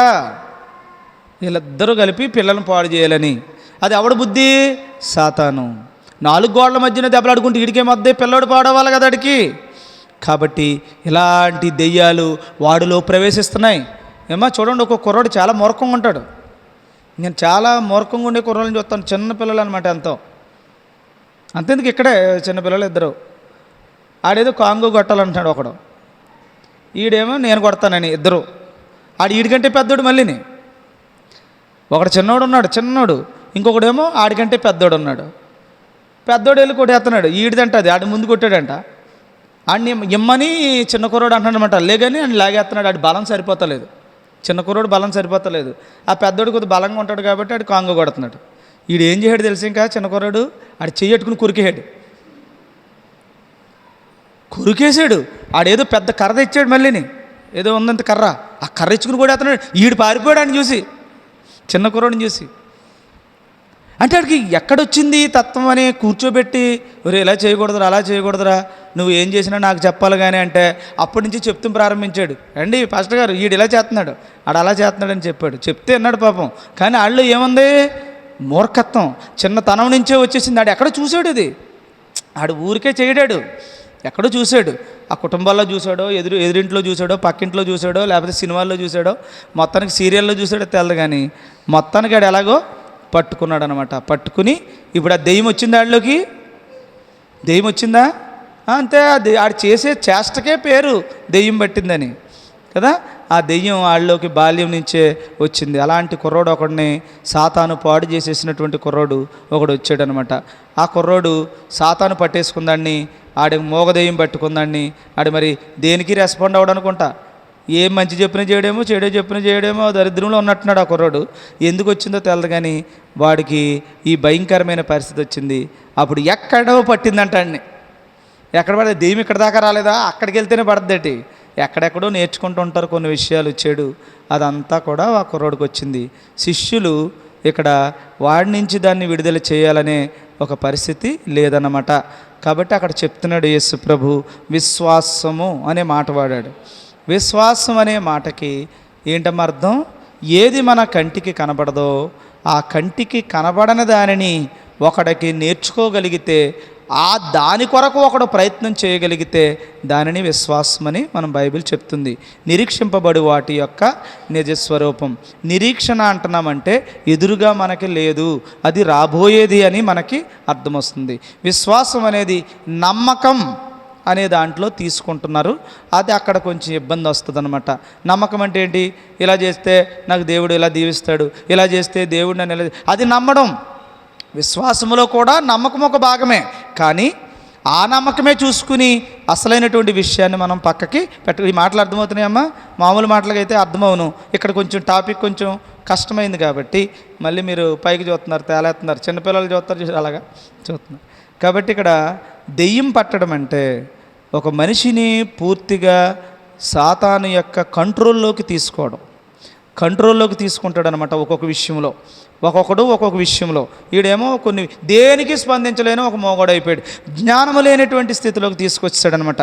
అలాంటి వాడు విశ్వాసమును బట్టి దేవుడు ఏం చేశాడంటే ఆయనను కూడా చదవమ్మా, వారు ఆయన యొద్దకు వానిని తీసుకుని వచ్చిరి. దెయ్యము ఆయనను చూడగానే వానిని విలవిలలాడించెను గనుక వాడు నేలపడి నురుగు కార్చుకొనుచు పొర్లాడుచూ ఉండెను. ఏమ్మా ఇది లక్షణం మీకు ఎక్కడైనా కనపడుతుందని చూడండి. ఎప్పుడైతే చీకటిగా అలవాటైనోడు వెలుగు చూడగానే కంగారు పడతాడా లేదా చెప్పండి. ఎప్పుడు వెలుతురు అంటే ఇష్టం ఉండదు అనుకోండి, అడిగి సడన్గా లైట్ అయితే ఇష్టపడతారా, వెంటనే లైట్ ఆపేస్తాడు. చీకట్లో బ్రతికినోడికి వెలుతురులోకి రాలేడు, వెలుతురులో బతికినోడికి చీకట్లో రాలేడు. అందుకనే కొన్ని జంతువులు చీకట్లో ఉంటాయి, వెలుగులోకి రావయ్యి. ఎప్పుడైతే ఇల్లు చీకటి అయిందో అంత వచ్చేత లోపలికి. ఒకటి చీకట్లోకి వెళ్తుంది, వెలుగులోకే వెళ్తుంది. ఆ వెలుగున్న చోటకే వస్తూ ఉంటాయి. అప్పుడు చూడండి, అప్పుడప్పుడు పురుగులు వస్తాయి కొన్ని. చక్కగా లైట్ వేయగానే అట్ట సంతోషం వాటికి పాపం. అలా లైట్ చేయగానే కొట్టుకుంటాయి, ఆ వెలుతురులోనే చచ్చిపోతాయి. ఆ రెక్కలు ఊడిపోయి కొట్టుకుని ఆ సంతోషానికి అక్కడే చచ్చిపోతూ ఉంటాయి ఆ పురుగులు. అవి ఒక సాక్షిని నేర్పిస్తా అనమాట మనకి.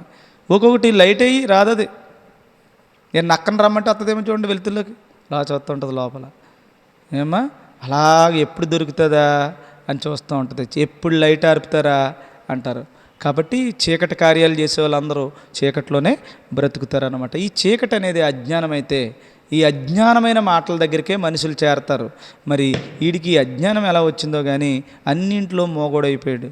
ఎప్పుడైతే యేసు ప్రభు దగ్గరికి తీసుకురాగానే కొట్టేసుకుంటున్నాడు అనమాట. ఎందుకంటే అది మార్చుకోవడానికి ఆవిడ ఇష్టపడ్డు. చూడండి, దేవుని మందిరంలో కూడా ఎప్పుడైనా సరే ఏదన్నా ఒక విషయం జరిగినప్పుడు ఎవరినైనా ఏమనంటే తట్టుకుంటారా? తట్టుకోలేము. ఎందుకు తట్టుకోలేము? మనిషి నైజం ఏంటంటే నన్ను అవమానంగా మాట్లాడాడని రివర్స్ అయిపోతూ ఉంటాడు. పొగిడామనుకోండి, తట్టుకుంటారా? తట్టుకోరా? పొగిడితే ఎంత బాగుంటుందమ్మా చెప్పండి. అమ్మా అక్క నీ వడ్డానం ఎంత బాగుందంటే, ఎంత బాగుందంటావా? బుద్ధి జ్ఞానం లేదా అన్న వాళ్ళు ఎవరైనా ఉంటారా? ఎక్కడ కొన్నాడు అనుకుంటున్నాం మీ బావా పలానా దిక్కున అలాగా ఎలా చెప్పుకుంటూ ఉంటాం. అదో సంతోషం. చెప్తారా చెప్పరమ్మా? చెప్పుకుంటూ ఉంటారు. అదే మామూలుగా అయితే పొగిడే వాళ్ళ మాటలు ఎప్పుడు నమ్మకుండా మీరు. ఇది ఒక పెద్ద దరిద్రం. అదో దెయ్యం. మరి ఆ దెయ్యాలు మానేశారు. అది ఏదో వస్తుంది, దెయ్యం పట్టుకుంటుంది కాదు. మనిషిని తన నడవాల్సిన మార్గంలో కాకుండా రాంగ్ రూట్లో నడిపించడమే దెయ్యం అంటే. ఆ రాంగ్ రూట్లో అంటే ఆడు కంట్రోల్లోకి తెచ్చుకుంటాడు అనమాట. మొత్తం ఒక వ్యక్తిని వాడు కంట్రోల్లోకి తెచ్చుకుని ఆ కంట్రోల్లో ఆడిస్తూ ఉంటాడనమాట సాతాను. ఇప్పుడు ఈ కుర్రోడిని ఎవరు కంట్రోల్లో తెచ్చుకున్నారు? సాతాను కంట్రోల్లోకి తెచ్చుకున్నాడు. ఇప్పుడు ఈ సాతాను కంట్రోల్లో తెచ్చుకోవాలంటే వాడు ఏం చేస్తాడు? ఇప్పుడు ఆడికి అజ్ఞానం ఉంది. అజ్ఞానం ఉన్నవాడిని జ్ఞానం నేర్పుతున్నాను అనుకో నేను. ఈ జ్ఞానాన్ని ఆడి వినడానికి ఇష్టంగా ఉంటాడా? ఉండడనమాట. అందుకని నా మీదే రివర్స్ అయిపోతూ ఉంటాడు. ఇష్టానుసారంగా మాట్లాడుతూ ఉంటారనమాట. కాబట్టి ఇవన్నీ మీరు గమనించండి. ఎప్పుడు కూడా అలంకార పదాలు అనమాట. ఈ అలంకార పదాల్లో పోనీ నిజమే దెయ్యం అనుకుందాం, భీమ్ అన్నాడు అనుకో, పోయింది, మళ్ళీ రాదేటాడు.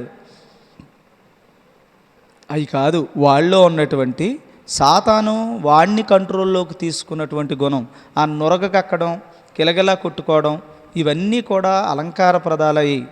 అలంకార పదాలు ఎందుకు అలంకార పదాలయ్యి అంటే ఏదన్నా వదిలిపెట్టుకోవాలంటే ఏం కష్టంగా ఉంటుందని దాని అర్థం. అంటే అంటూ ఉంటారు చాలామంది, విలవిల్లా ఆడిపోతున్నాడు, విలవిల్లా ఆడిపోయాడు రా కుర్రోడు ఇంజక్షన్ చేయగానే అంటాడు. కుర్రోడు ఇలాగ కొట్టేసుకున్నాడు రా బాబు అంటాడు. కొట్టేసుకోవడం దేనికి? ఇంజక్షన్ చేయబట్టి. ఎప్పుడైతే తనకు విరుద్ధమైనది, బాధాకరమైనది, కష్టమైనది ఓ శరీరంలోకి వస్తే వాళ్ళు ఏమవుతారు? విలవిల్లా ఆడిపోతారా? ఆడరా? అలాగే వీడు ఎక్కడికి తీసుకొచ్చారు? యేసు ప్రభు దగ్గరికి రాగానే ఏమవుతాడమ్మా మరి? విలవిల్లాడపోతేనే యేసు ప్రభు బోధ వేరు, వాడు లోకంలో ఉన్న జ్ఞానం వేరు. మరి యేసు ప్రభు మాటలు మీ దగ్గరికి రాగానే ఏమవుతాయి? ఒక దారిలో ఉన్నవాడికి అది దారి కాదని చెప్పినప్పుడు ఏమనిపిస్తుంది? మరి అందుకే కుర్రోడు మీ మాట అండవు. అమ్మ అంటే ఇష్టం లేక కాదు ఆడికి, నాన్న అంటే ఇష్టం లేక కాదు. ఆడు వద్దన్న పని, ఆడు చేస్తానన్న పని నువ్వు వద్దంటున్నావని అక్కడే ఆడికి నీకు పడదు. నువ్వేం చేసినా రైట్ అన్నాడు అనుకో, మా నాన్న దేవుడు అంటాడు, మా అమ్మ దేవుడు అంటాడు. ఎప్పుడైతే అమ్మ అడ్డొచ్చిందో ఆ పని చేయొద్దురా అని మొత్తం గొడవ అవుతుంది. ఎందుకు వస్తుంది గొడవ? ఈడోటి నేర్చుకుని ఉంటాడు, ఆడోటి నేర్చుకుని ఉంటాడు. అందులో ఏది దెయ్యం ఇందులో చూసుకుని ఏది దెయ్యమో తేల్చుకోవాలి మనం. బైబిల్ ప్రకారంగా ఏది దెయ్యం, దేవుడు చెప్పిన మార్గంలో నడిస్తేనేమో జ్ఞానమైతే, వివేకమైతే, దేవుని జ్ఞానాన్ని తప్పేది దెయ్యమే. అది ఏదైనా దెయ్యమే. ఇక్కడ ఏదో దీనివల్ల ఏదో తగ్గుతుంది అనుకుంటే దెయ్యం, దానివల్ల ఏదో తగ్గుతుంది అనుకుంటే దెయ్యం, ఇదిగో పలానా చోట ఏదో ఉందంటే దెయ్యం. ఇదంతా అజ్ఞానంతో కూడిన పనులు. ఇది సాతాను నడిపిస్తున్నటువంటి పనులు. అలా యేసుప్రభు దగ్గరికి తీసుకురాగానే అతనిలో లక్షణాలు ఒకసారి మీరు గమనించండి. ఇప్పుడు టైం ఉందో లేదో అది చదవండి. దెయ్యము ఆయనను చూడగానే, వెలుతురుని చూడగానే, వెలుగు ప్రకాశింపగానే చీకటిలో ఉన్న గుణాలు ఏమవుతున్నాయి? విలవిలలాడించిందంట. ఇప్పుడు చూడండి, సంఘంలో నేను కూడా చాలామందిని విలవల్లాడుతున్నాను. నేను ఆడింతలేదు, దేవుని వాక్యం విలవల్లాడేస్తుంది. ఒక దానికి అలవాటు పడిపోయి వస్తారమ్మా. అలవాటు పడిపోయి వచ్చిన వాళ్ళకి ఇప్పుడు అది కాదంటే చాలా బాధగా ఉంటుంది. విలవల్లాడిపోతారు. అమ్మో మనం కంగారు పడిపోయి చెప్పేస్తాం, కానీ వాళ్ళు ఏదో అనుకుంటున్నారు. మీరు తుమ్మారంటే వెళ్ళొద్దు అన్నారు అనుకోండి, ఆడికి ఏదో క్రిములు వచ్చి తుమ్ముకుంది అది లోపల. అంతే కదా, తుమ్మెందుకు వద్దమ్మా? ఈ గాలిలో ఏదో కలిసి వస్తుంది అది. ఇప్పుడు ఆవిడొకడు వచ్చి అక్కడ ఏదో దరిద్రం ఏదో చేయడం అనుకోండి, మరి గాలి ప్రవహిస్తూ ఉంటుంది కదా, అందులో వచ్చింది నీకు. ముక్కులో 3 ఫిల్టర్స్ ఉంటాయి. ఒకటి స్టార్టింగ్ లెవెల్లో ఒకటి ఉంటుంది, గొంతు లెవెల్లో ఒకటి ఉంటుంది, లోపల బాడీ లెవెల్లో ఒకటి ఉంటుంది. ఇది ఎప్పుడైతే ఈ రెండింటిని దాటి లోపలికి లంగ్స్కి వెళ్ళిపోయిందో ఇంకా నీకు లోపల తినేత్తం ప్రారంభిస్తుంది. అందుకని ముందు ముక్కు స్థాయిలోనే శరీరం ఏం చేస్తుందంటే బాడీలో ఒక రియాక్షన్ ఇస్తుంది అనమాట, ఆ దరిద్రాన్ని ముందు బయటికి కొట్టేయడానికి. అందుకని కూర్చుని వెళ్ళండి అంటాడు. కూర్చుని వెళ్ళండి, 10 నిమిషాలు కూర్చుని వెళ్ళాలంట తుమ్మొస్తే. అలా చెప్పారు వాళ్ళు. తుమ్ము మంచిది కాదంటే, ఇప్పుడు తుమ్మితే మీరు వెళ్ళరు. పొరపాటున ఎవడన్నా తుమ్మితే వెళ్తే మీకు బస్సు దొరకలేదంటే అందుకే. రోజు బస్సు దొరకపోయినా బాధ రాదు నీకు. ఈ తుమ్మినప్పుడు వెళ్ళవి చూసావా, లోపల ఒక భయం ఉంటుంది మనకి, తెలియకుండానే ఒక భయం మనలో రోల్ అవుతుంటుంది. తుమ్ముంది ఏం జరుగుద్ది ఏటో, ఎవడు నేర్పేశాడు ఒకటి, తుమ్మితే మంచిది కాదని. తుమ్మితే మంచిది కాదన్నది నిజమే. అది ఎందుకు మంచిది కాదు? ఆడు మొహం మీద తుమ్మనుక ఆడుకొద్దా దరిద్రం కదా. తుమ్ము అరే తుమ్ము మంచిది కదరా అంటారు. ఎందుకు మంచిది కాదు తుమ్ము? చెప్పండి అమ్మా. తుమ్ములు మంచిది కాదు, అందుకనే ముక్కు మూసుకోవాలి. ఎందుకు మంచిది కాదు? మళ్ళీ ఒక్కసారి మీరు తుమ్మితే మీరు చూడండి, మీరేమన్నా దాన్ని చూడగలిగితే ఇదంతా స్ప్రెడ్ అవుద్ది. ఒక్క తుమ్ముకి లోపల ఉన్నదంతా బయటకు వద్దనమాట. అప్పుడు వినోద్ అందులో పెట్టాడు అనుకో, ఆ తుమ్ములో ఇంటికి వెళ్ళేసరికి తనకు వస్తుందనమాట. ఎవరైనా ఇందులో పాపం సెక్యూరిటీ ఫోర్స్ సరిగా లేక మనిషి శరీరంలో కొంచెం బలహీనతలు ఉన్న వాళ్ళకి ఏమవుద్దంటే అది లోపల పోద్ది. అందుకని జ్వరాలు, ట్యాబ్లెట్లు ఇవన్నీ వస్తూ ఉంటాయి. మంచి స్ట్రాంగ్గా ఉన్నవాడికి ఎన్ని తుమ్ములు తుమ్ముకున్నా పోతూ ఉంటాడు అందులోంచి. అందుకంటే అటు ప్రొటెక్షన్ పవర్ ఎక్కువగా ఉంటుంది. కానీ తుమ్ము మంచిది కాదన్నారు ఎవడో.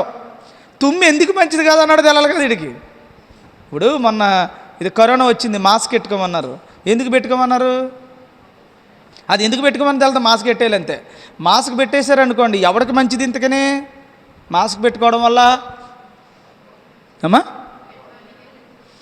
పెట్టుకున్న వాళ్ళకి మంచిది అనుకుంటున్నారు జనం. నిజానికి పెట్టుకున్నవాడికి మంచిది కాదు, వీడి వల్ల ఇంకొకడికి మంచిది కాదన్నమాట అది. అందుకని ఇన్ని మాస్క్ పెట్టుకోమన్నాడు. ఎందుకని వీడు తుమ్మునా, దగ్గినా, మాట్లాడినా ఎదుటివాడికి అది ప్రమాదం అయిపోద్ది కనుక నువ్వు మాస్క్ పెట్టుకుంటే వాడికి స్ప్రెడ్ అవ్వదు. కాబట్టి నీకెందుకు స్ప్రెడ్ అవ్వదు? నువ్వు తుమ్మితే లోపల ఉండదు అది, మాస్క్లోనే ఉంటుంది కదా. మరి నీది నువ్వు పీల్చుకుంటావు కాబట్టి గొడవ లేదు. ఎదుటోడు అది పీల్చుకున్నాడు అంటే ఆడిపోతాడరా బాబు, కాబట్టి నువ్వు మాస్క్ పెట్టుకో అని. ఈడేమనుకుంటాడంటే నేను పెట్టుకోవడం వల్ల నేను ప్రొటెక్షన్లో ఉంటానేమనుకుని ఈడు పెడుతున్నాడు తప్ప ఎదుటోడు ప్రొటెక్షన్ కోసం అయితే ఈడెట్టడు ముందు. ఆడి గురించి నేను ఎందుకు పెట్టుకోవాలి అంటాడనమాట. అందుకని వీడు ఎందుకు పెడుతున్నాడో తెలియదు ఇంతగా మాస్క్. అలా మాస్క్ పెట్టాడు అనమాట. ఎందుకని ఇది స్ప్రెడ్ అయితే సమాజంలో అనేక మందిని చంపుతుంది. కాబట్టి మావాడు మట్టుకాడు మాస్క్ పెట్టుకోండి, ఎవరికి ఇబ్బంది రాదు అన్నారు. వీళ్ళు ఏంటంటే ఇంట్లో ఉండగానే కూడా మాస్క్ పెట్టేస్తూ ఉంటారు. కొంతమంది వెరైటీకి కారులో ఉండగా కూడా మాస్క్. అలా తయారవుతారనమాట జ్ఞానం లేక. సరే, అలా ఇప్పుడు ఏది చెప్తున్నాననేది, తుమ్మితే మంచిది కాదన్నది నిజమేనా అబద్ధమా? నిజమే అబద్ధమా? నిజమే. అంతే తప్ప నువ్వు ఊరు ప్రయాణానికి వెళ్తానికి దానికి సంబంధం ఏంటి? నీ ఇంట్లో పాలు పొంగించుకోవడానికి దానికి సంబంధం ఏంటి? సరిగ్గా పెళ్లి చేసుకుని తాలిబొట్టి టైంలో టస్మని తుమ్మాడనుకో ఏం చేస్తాం మరి? ముహూర్తం పోద్ది. సరిగ్గా 12 గంటల 12 నిమిషముల 3 సెకండ్లకి సరిగ్గా తాలిగట్టు అన్నాడు అనుకోండి, సరిగ్గా 12 గంటల 12 నిమిషాలకి 1 సెకండ్కి తుమ్ము వచ్చిందనుకో, ఈ లోపల 10వ సెకండ్ అయిపోద్ది కదా. అక్కడ పనికని కాదు, అక్కడ మంచేటి చెడేటమ్మా. మంచేటి చెడేంటి చెప్పండి? దేవుడు నిన్ను ఆశీర్వదించాలి, కానీ ప్రతిదీ మంచిదే.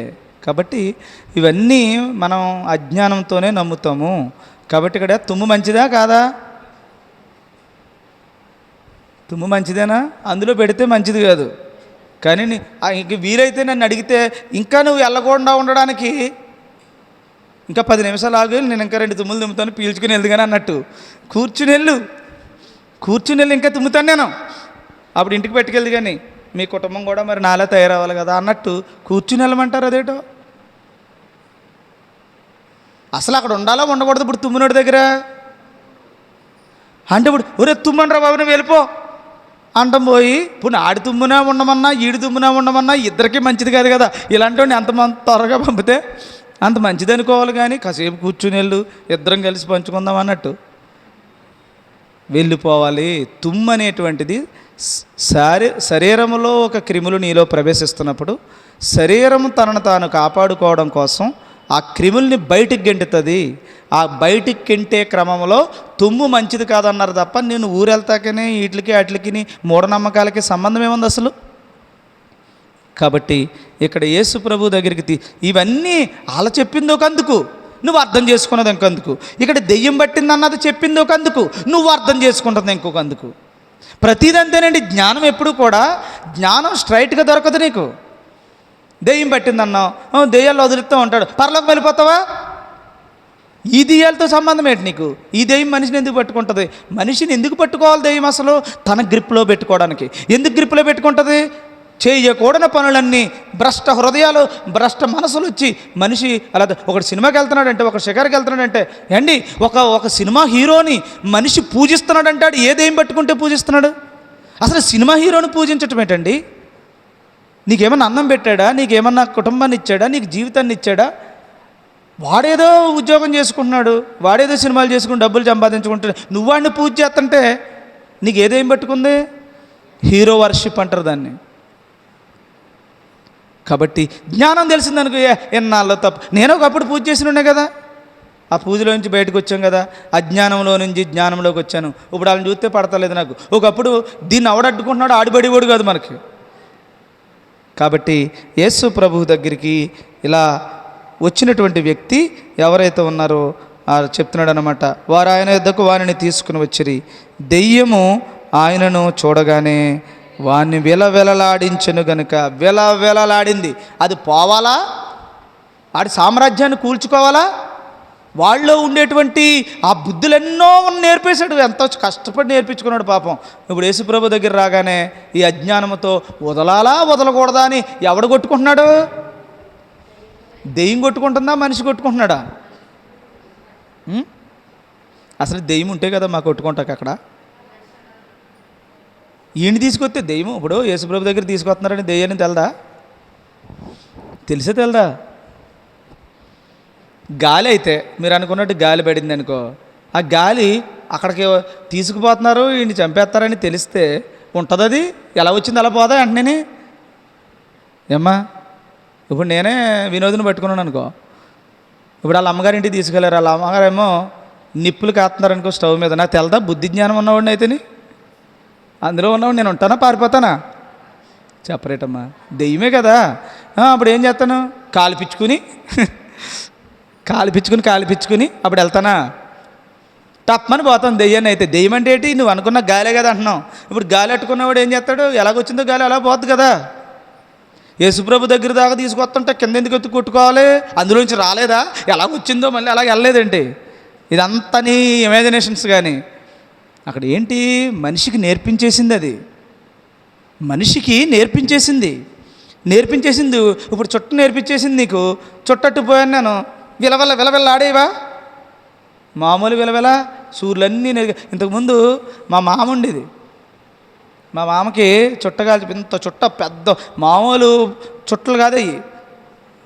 మా తాతయ్య వాళ్ళ ఇంట్లో పెద్ద రేడియో, పెద్ద భూమి చాలా ఉన్న ఊళ్ళల్లో ఏది తెచ్చినా ఇంతంత కట్టలు ఉండేవి అనమాట. పొగాకు కట్ట ఎంత ఉండేది, ఇలా కట్టలు ఇంత కట్ట. ఆ కట్ట మీద అప్పుడప్పుడు నీళ్ళు చల్లడం, దాన్ని కట్టడం, మళ్ళీ అలా చుట్టి ఇంత జుట్టు కూడా అమ్మా దాన్ని ఏదో మడం పొగ అంటారు, లోపలికెట్టి బయటకెట్టి మళ్ళీ ఇందులో బోల్ టెక్నిక్లు. ఇలా బయటకెట్టి కాల్చడాలు కొంతమంది బాగా ఎక్స్పీరియన్స్ అయిన లోపలికెట్టి కాలుస్తారు. మరి అదేంటో మూతి కాలిపోద్ది మనకి. వాళ్ళకి చాలా లోపలికెట్టి కాలుతారు మడం పొగ. కాల్చినప్పుడు పొరపాటున ఈ లోపల మా తాతయ్య గారికి ఏం చేసిన, బాప్తీసం తీసుకుని రక్షణ పొందాడు. మరి చుట్టలు కాల్చడు కదా, ఆయన కొంచెం మానేశాడు. మా మామ మానట్లేదు, ఆయన ఉన్నప్పుడు కాల్చడం, ఆయన లేనప్పుడు కాల్చేస్తూ ఉంటుంది. మరి తట్టుకోలేక అప్పుడు ఏం చేసేది, ఈ లోపల ఏదో చేలోకి ఎక్కడికి వెళ్తూ ఉంటాడు, వ్యవసాయం చేస్తాడు కాబట్టి ఆవులు గేదెలు చాలా ఉండే వాళ్ళకి. ఈ లోపల ఇంటికి వచ్చే లోపల వచ్చేస్తున్నాడు అని కానీ గోదలు దే అంటారు కదా ఆవుల్ని. ఇంటికి సరిగ్గా కట్టే టైంకి అమ్మబాబీడు వచ్చేసాడని ఆ చుట్ట అంటించుకున్నది ఏళ్ళు చేసి చూరులో పెట్టింది కదా. ఏ చూరులో పెట్టింది, ఒకసారి ఇల్లు అడ్డిపోతుంది అనుకోండి. ఇక్కడ మొత్తానికి ఒకసారి ఇల్లు కూడా కాలిపోయింది. అప్పుడు ఇంకా పుట్టలేదు, చిన్నోడంట. సరేలే అయిన తర్వాత కూడా ఇప్పుడు సూర్యులో పెడితే ఈ కంగారులో ఏ సూర్యులో పెట్టామని తెలదు కదా. అంచనాగా దిక్కుని పెట్టుకున్న వాళ్ళే అన్నీ తీసుకుంటారు. అన్ఎక్స్పెక్టెడ్గా ఒక మనిషి వస్తున్నాడు, మనం చూడకూడదు అనుకున్నప్పుడు అందులో పెట్టేస్తే అప్పుడు అది వెతుక్కుంటూ ఉండేదమ్మా ఆరాటం. ఇంట్లో ఒకప్పుడైతే ఇద్దరు కాల్చినప్పుడు ఏముండేది, కట్ట ఎవడికి కావాల్సిన వాడు కట్టుకోవడమే. ఇప్పుడు ఒకడు మానేశాడు ఇంటేజమని, మరి ఇవిడేమో రహస్యంగా కాల్చాలి. ఏం చేయాలి ఇప్పుడు చెప్పండి? వేల కొట్టేసుకునేది అనమాట. కాసేపు ఆ చుట్ట కాల్చకపోతే చూశాడా కొట్టేస్తాడంతే. కాబట్టి ఆయనకి దొరకకూడదు, ఈవిడికి దొరకకూడదు, కాల్చకుండా ఉండలేదు. ఇన్ని మాటలు ఎందుకు పడాలి, ఇన్ని కర్మ ఎందుకు పడాలని మానేయచ్చా? మానలేకపోతుంది. అలాగే టీ తాగిన వాళ్ళు ఇంత కబుర్లు చెప్తున్నారు, టీలు తాగకుండా ఆగుతున్నారా? ఆగట్లేదు. సీరియల్ చూసేవాళ్ళు సీరియల్ చూడకుండా ఉంటున్నారా? చూడకూడదంటారా, మన పాస్టర్ గారు చెప్పారు అని ఎవడనుకోడు అనుకుంటాడు. అక్కడికి వెళ్ళేసరికి పిన్ని అనగానే సిగ్గు లేకుండా లేచేసి టీవీ పెట్టేస్తాం. ఎందుకని? లోపల నేర్చుకునేటువంటి అలవాటు. అప్పుడు ఈ లోపల పాస్టర్ గారు వచ్చారంక ఆ టైంకి సరిగ్గా అమ్మా అనగానే ఏం చేస్తుంది చెప్పండి? ఒక్కొక్కరు అయితే ఇంక తెగించేసి వదిలేస్తున్నారు. అలాగా కొంతమంది తెగించి ఒక్కొక్కరు ఇంటికి వెళ్తాను నేను, ఏదో సినిమా చూస్తూ ఉంటారు. ఏం చూస్తున్నారమ్మా అంటాను నేను. మరి ఏం చేయను కర్మ. చూస్తూ ఉంటుంటే కట్టేస్తే ఇష్టం ఉండదు నాకు. ఏం చూస్తున్నావు చూడండి, నేను కూడా చూస్తాను నీతో పాటు, నీకన్నా బుద్ధి రావాలి నాకన్నా బుద్ధి రావాలి అనుకుంటున్నాను. నేను మాట్లాడిన చూపు టీవీ కట్టలేదు. ఆయన ఏదో సినిమా వస్తుంది, ఏదో పాత సినిమా, అది చూస్తున్నాను అనమాట. నేను మాట్లాడుతున్నాను ఉన్నాను, ఆయన టీవీ చూస్తూనే ఉన్నాడు. కడితే ఊరుకోడంటే ఇంట్లో.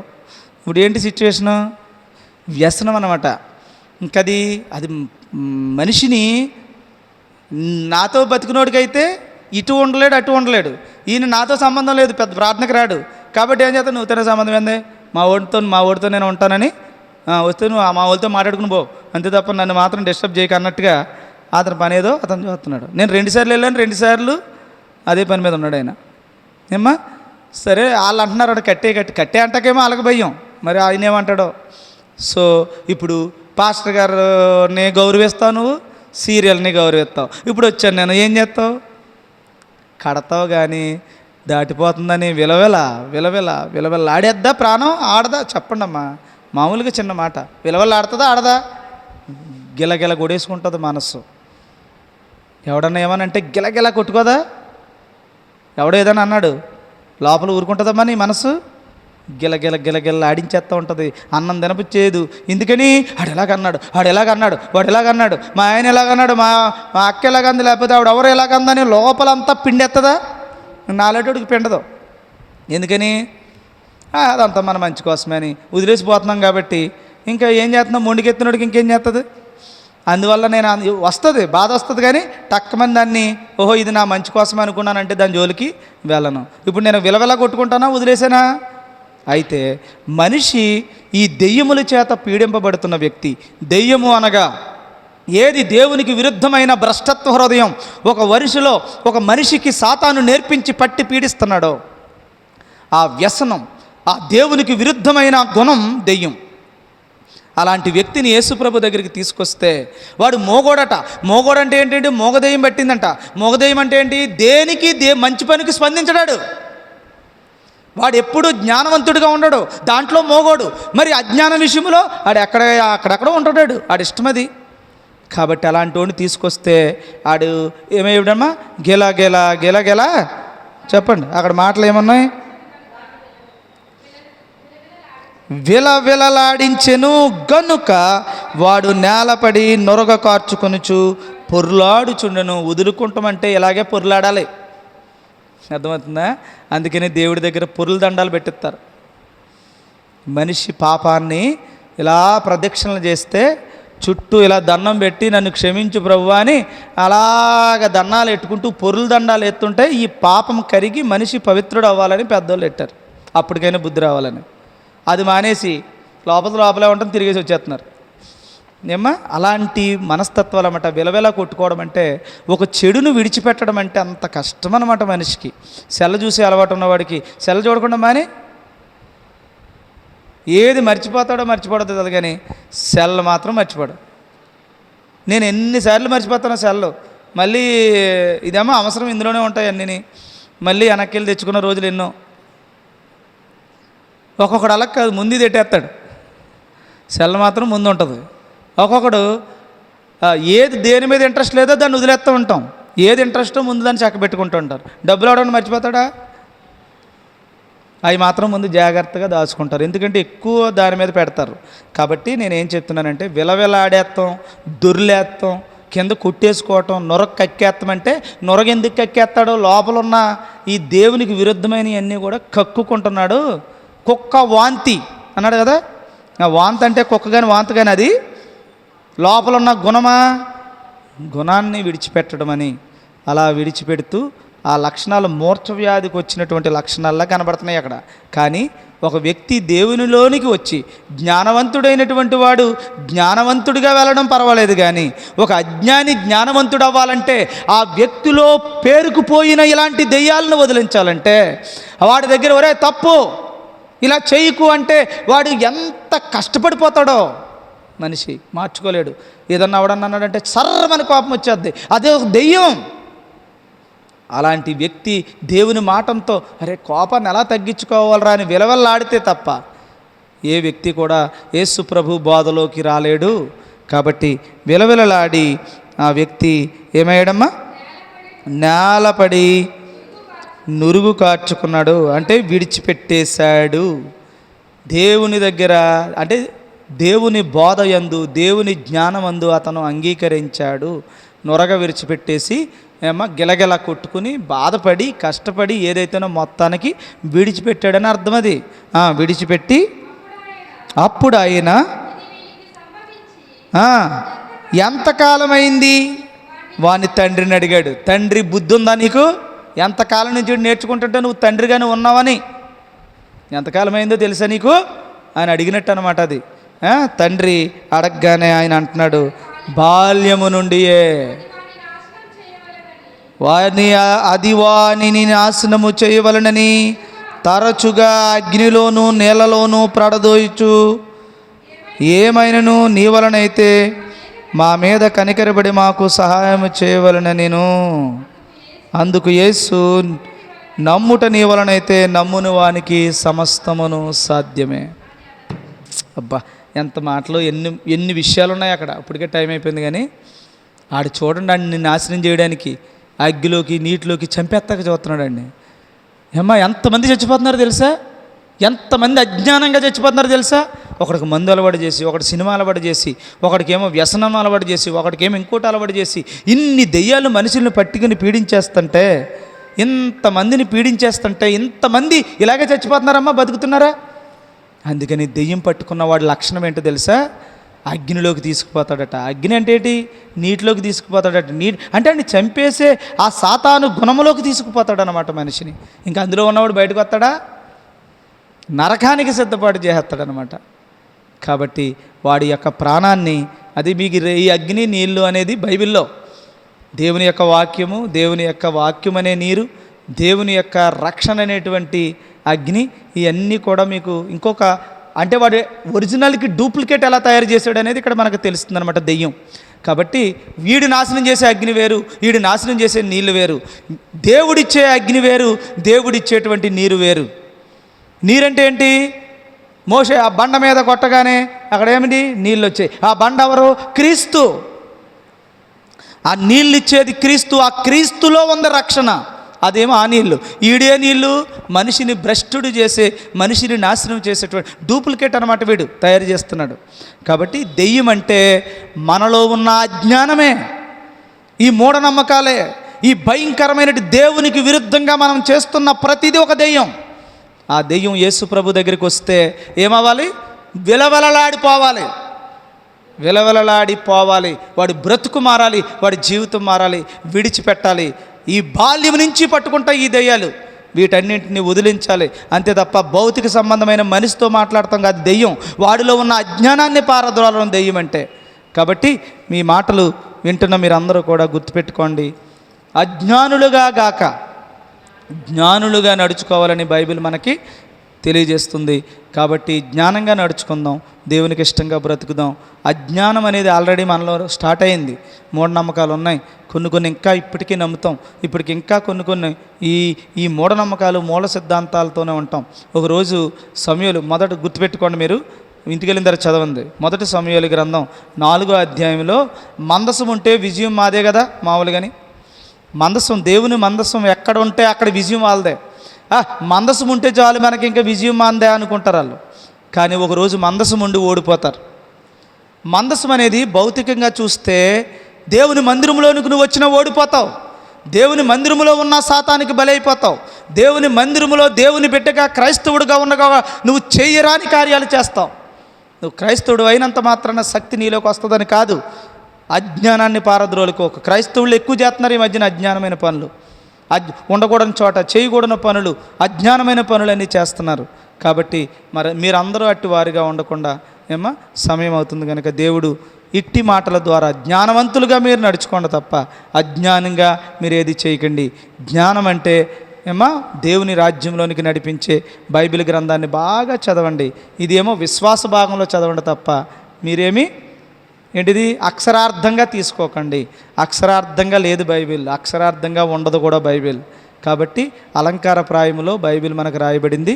కొన్ని డైరెక్ట్గా మనకు అర్థమవుతాయి, కొన్ని ఏమో మర్మంగా అనిపిస్తాయి అన్నమాట. సరే, ఇక్కడ మూర్ఛ అంటే మూర్చొని, కింద దొరలమంటే దొరలమని, ఈ మోకరించటం అంటే మోకరించటం అని, ఇలా కాదు ఇది. అది నేర్చుకుని దాంట్లో నుంచి ఒక విషయం, చేతులెత్తి ప్రార్థన చేయండి అన్నారు అనుకోండి. మనందరం చాలామంది సేవకులు అందరూ చేతులు ఎత్తి ఇలా ప్రార్థన చేయాలి, మంచిదే, తప్పేమి కాదు.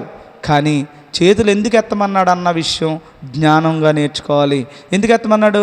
నీ చేతులు రక్తపు చేతులతో ఉంటే నీకు నాకు ఏ సంబంధం లేదు, నీకు నాకు పాపం అనేది అడ్డుగా ఉంది. మీరు నన్ను పిలిచినను నేను పలకలేని స్థితిలో ఉన్నాను. కాబట్టి మీరేం చేయమని చెప్తున్నాడు?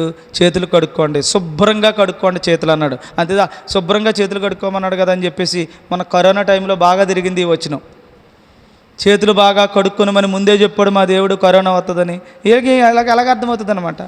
పాపం కడుక్కోండిరా అని అక్కడ చెప్తుంటే కరోనా వస్తుంది చేతులు కడుక్కోమన్నాడు. చేతులు కడుక్కున్నవాడు ఎవడికి రాలేదు ఎటు కరోనా? చేతులు కడుక్కోకుండా ఎవడుంటున్నాడు? కాబట్టి అలాగ అర్థం చేసుకుంటూ ఉంటారనమాట. చేతులు కడుక్కోవడం అంటే చేతులు కడుక్కుని చేతులు పైకి ఎత్తమన్నాడంటే దాని అర్థం ఈ పక్కన ఉన్న వాళ్ళు మోసే చేతులు ఇద్దరు పట్టుకుని ఎందుకు ఎత్తుతున్నారు? ఆయన నీతిమంతుడు కనుక నీతిమంతుని చేతులతో ప్రార్థన చేస్తే నాకు మంచి జరుగుతుందని అటేపోకడు ఇటేపోకడు పట్టుకుని అలబడతా. ఈడు ఎత్తొచ్చు కదా చెయ్యా, అర్థమవుతుందా? ఎందుకంటే వీళ్ళకి అభిషేకం లేదు, పవిత్రత లేదు, పరిశుద్ధమైన మనసు లేదు కనుక, పరిశుద్ధుల మనసును దేవుడు డైరెక్ట్గా వింటాడు కనుక యుద్ధంలో విజయం ఇచ్చాడు కనుక. అంతే తప్ప అందరూ ఇలా చేతులు ఎత్తాలి, నిజమే, చేతులు చూపించాలి దేవునికి. ఏ చేతులు? చేతులు అంటే పనులని, చేతి పనులని, చేతితో పనులు అంటే నీవు చేసే కార్యాలని. ఆ కార్యాలు శుద్ధిగా ఉన్నాయో దేవుని చూపించు అంటే చెయ్యాలా చూస్తేనే కానీ వెళ్తాడు దేవునికి, హృదయంలో చూస్తాడనమాట. దానికి అలంకారంగా చేతులు పైకెత్తి ప్రార్థన చేయండి అన్నారు. అందుకని ఎత్తడంలో తప్పులేదు, అందరూ ఎత్తి ప్రార్థన చేయండి, మోకరించండి, సాష్టాంగపడమన్నాడు. ఇలా సాష్టాంగపడి దండం పెట్టాలి. సాష్టాంగ పడతాడు అవడనని అది వీలవుతలేదు కాబట్టి అవడ చేస్తలేదు. కాబట్టి ఇలా చేతులు పైకెత్తడం అంటే పవిత్రమైన చేతులు. జ్ఞానముతో ప్రవర్తించిన వాడే చేతులు బాగా కడుక్కుంటాడు. జ్ఞానము లేనివాడు చేతులకు అన్నీ అంటించుకుంటాడు. చిన్నపిల్లలు చూడండి, ఏదన్నా ఆఖరికి ఆడు వెళ్ళిన 1కి 2కి కూడా ఆడుకుంటాడు. అందులో ఆడతా. కాబట్టి అట్టి ధన్యత దేవుడు మనందరికీ ఇవ్వాలి. ఎట్టి ధన్యత? అజ్ఞానమును వీడి జ్ఞానముగా ప్రవర్తించేటువంటి ధన్యత మనకి దేవుడు అనుగ్రహించునుగాక. ప్రార్థన చేసుకుందాం. అందరూ కూడా తలలో వంచండి. ప్రేమ కలిగిన తండ్రి, పరిశుద్ధుడా, మీ ఘనమైన నామమునకు స్తోత్రములు.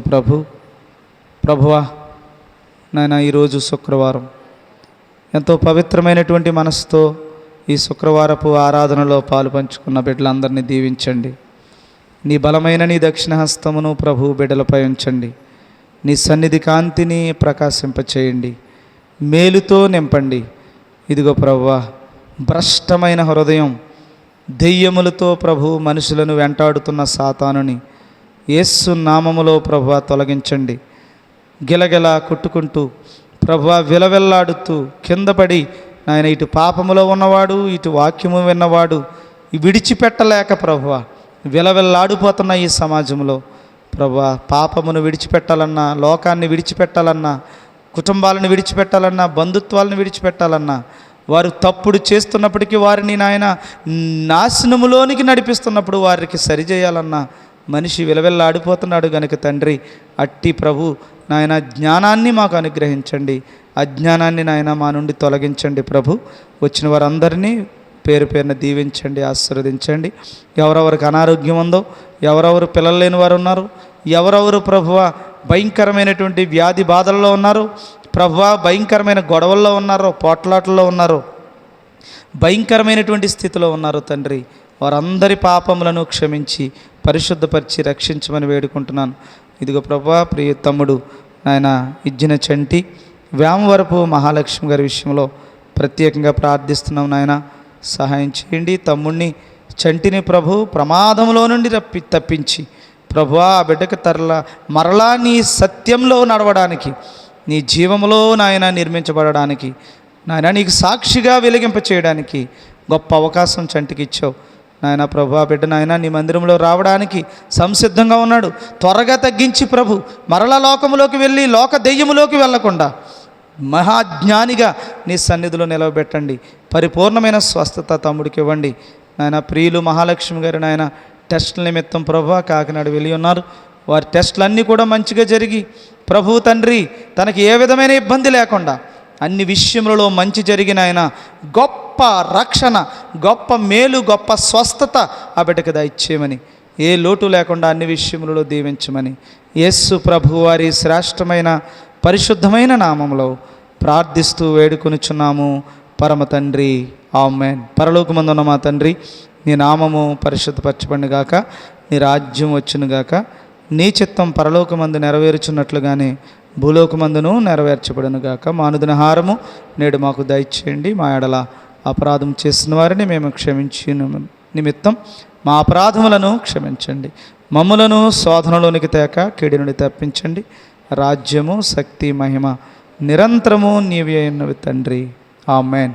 తండ్రిని దేవుని యొక్క ప్రేమయు, ఆయన ప్రియ కుమారుడును మన రక్షకుడునైన యేసు ప్రభు వారి అమూల్యమైన పరిశుద్ధమైన కృపయు, పరిశుద్ధాత్మని యొక్క అన్యోన్య సహవాసం కూడి ప్రార్థిస్తున్న బిడ్డలందరికీ సదా నీ కృప, నీ కాపుదల, అలాగే ప్రభు అనారోగ్యంగా ఉన్న చంటికి స్వస్థతను, మహాలక్ష్మి గారికి పరిపూర్ణమైనటువంటి స్వస్థతను, బిడ్డలు లేనటువంటి వారికి బిడ్డలను, ప్రభు అనారోగ్యాలతో బాధపడుతున్న బిడ్డలకు, చిన్నపిల్లలకు, ప్రభు గర్భిణులకు, అలాగే ప్రభు వ్యాధి బాధలలో, కష్ట నష్టాలలో, అప్పుల బాధలలో ఉన్నటువంటి వారికి ఆదరణ, నెమ్మది, స్వస్థత అనుగ్రహించి నడిపించుదువుగాక. ఆమేన్, ఆమేన్, ఆమేన్. అందరికీ వందనాలండి. దేవుడు మిమ్మల్ని దీవించును గాక.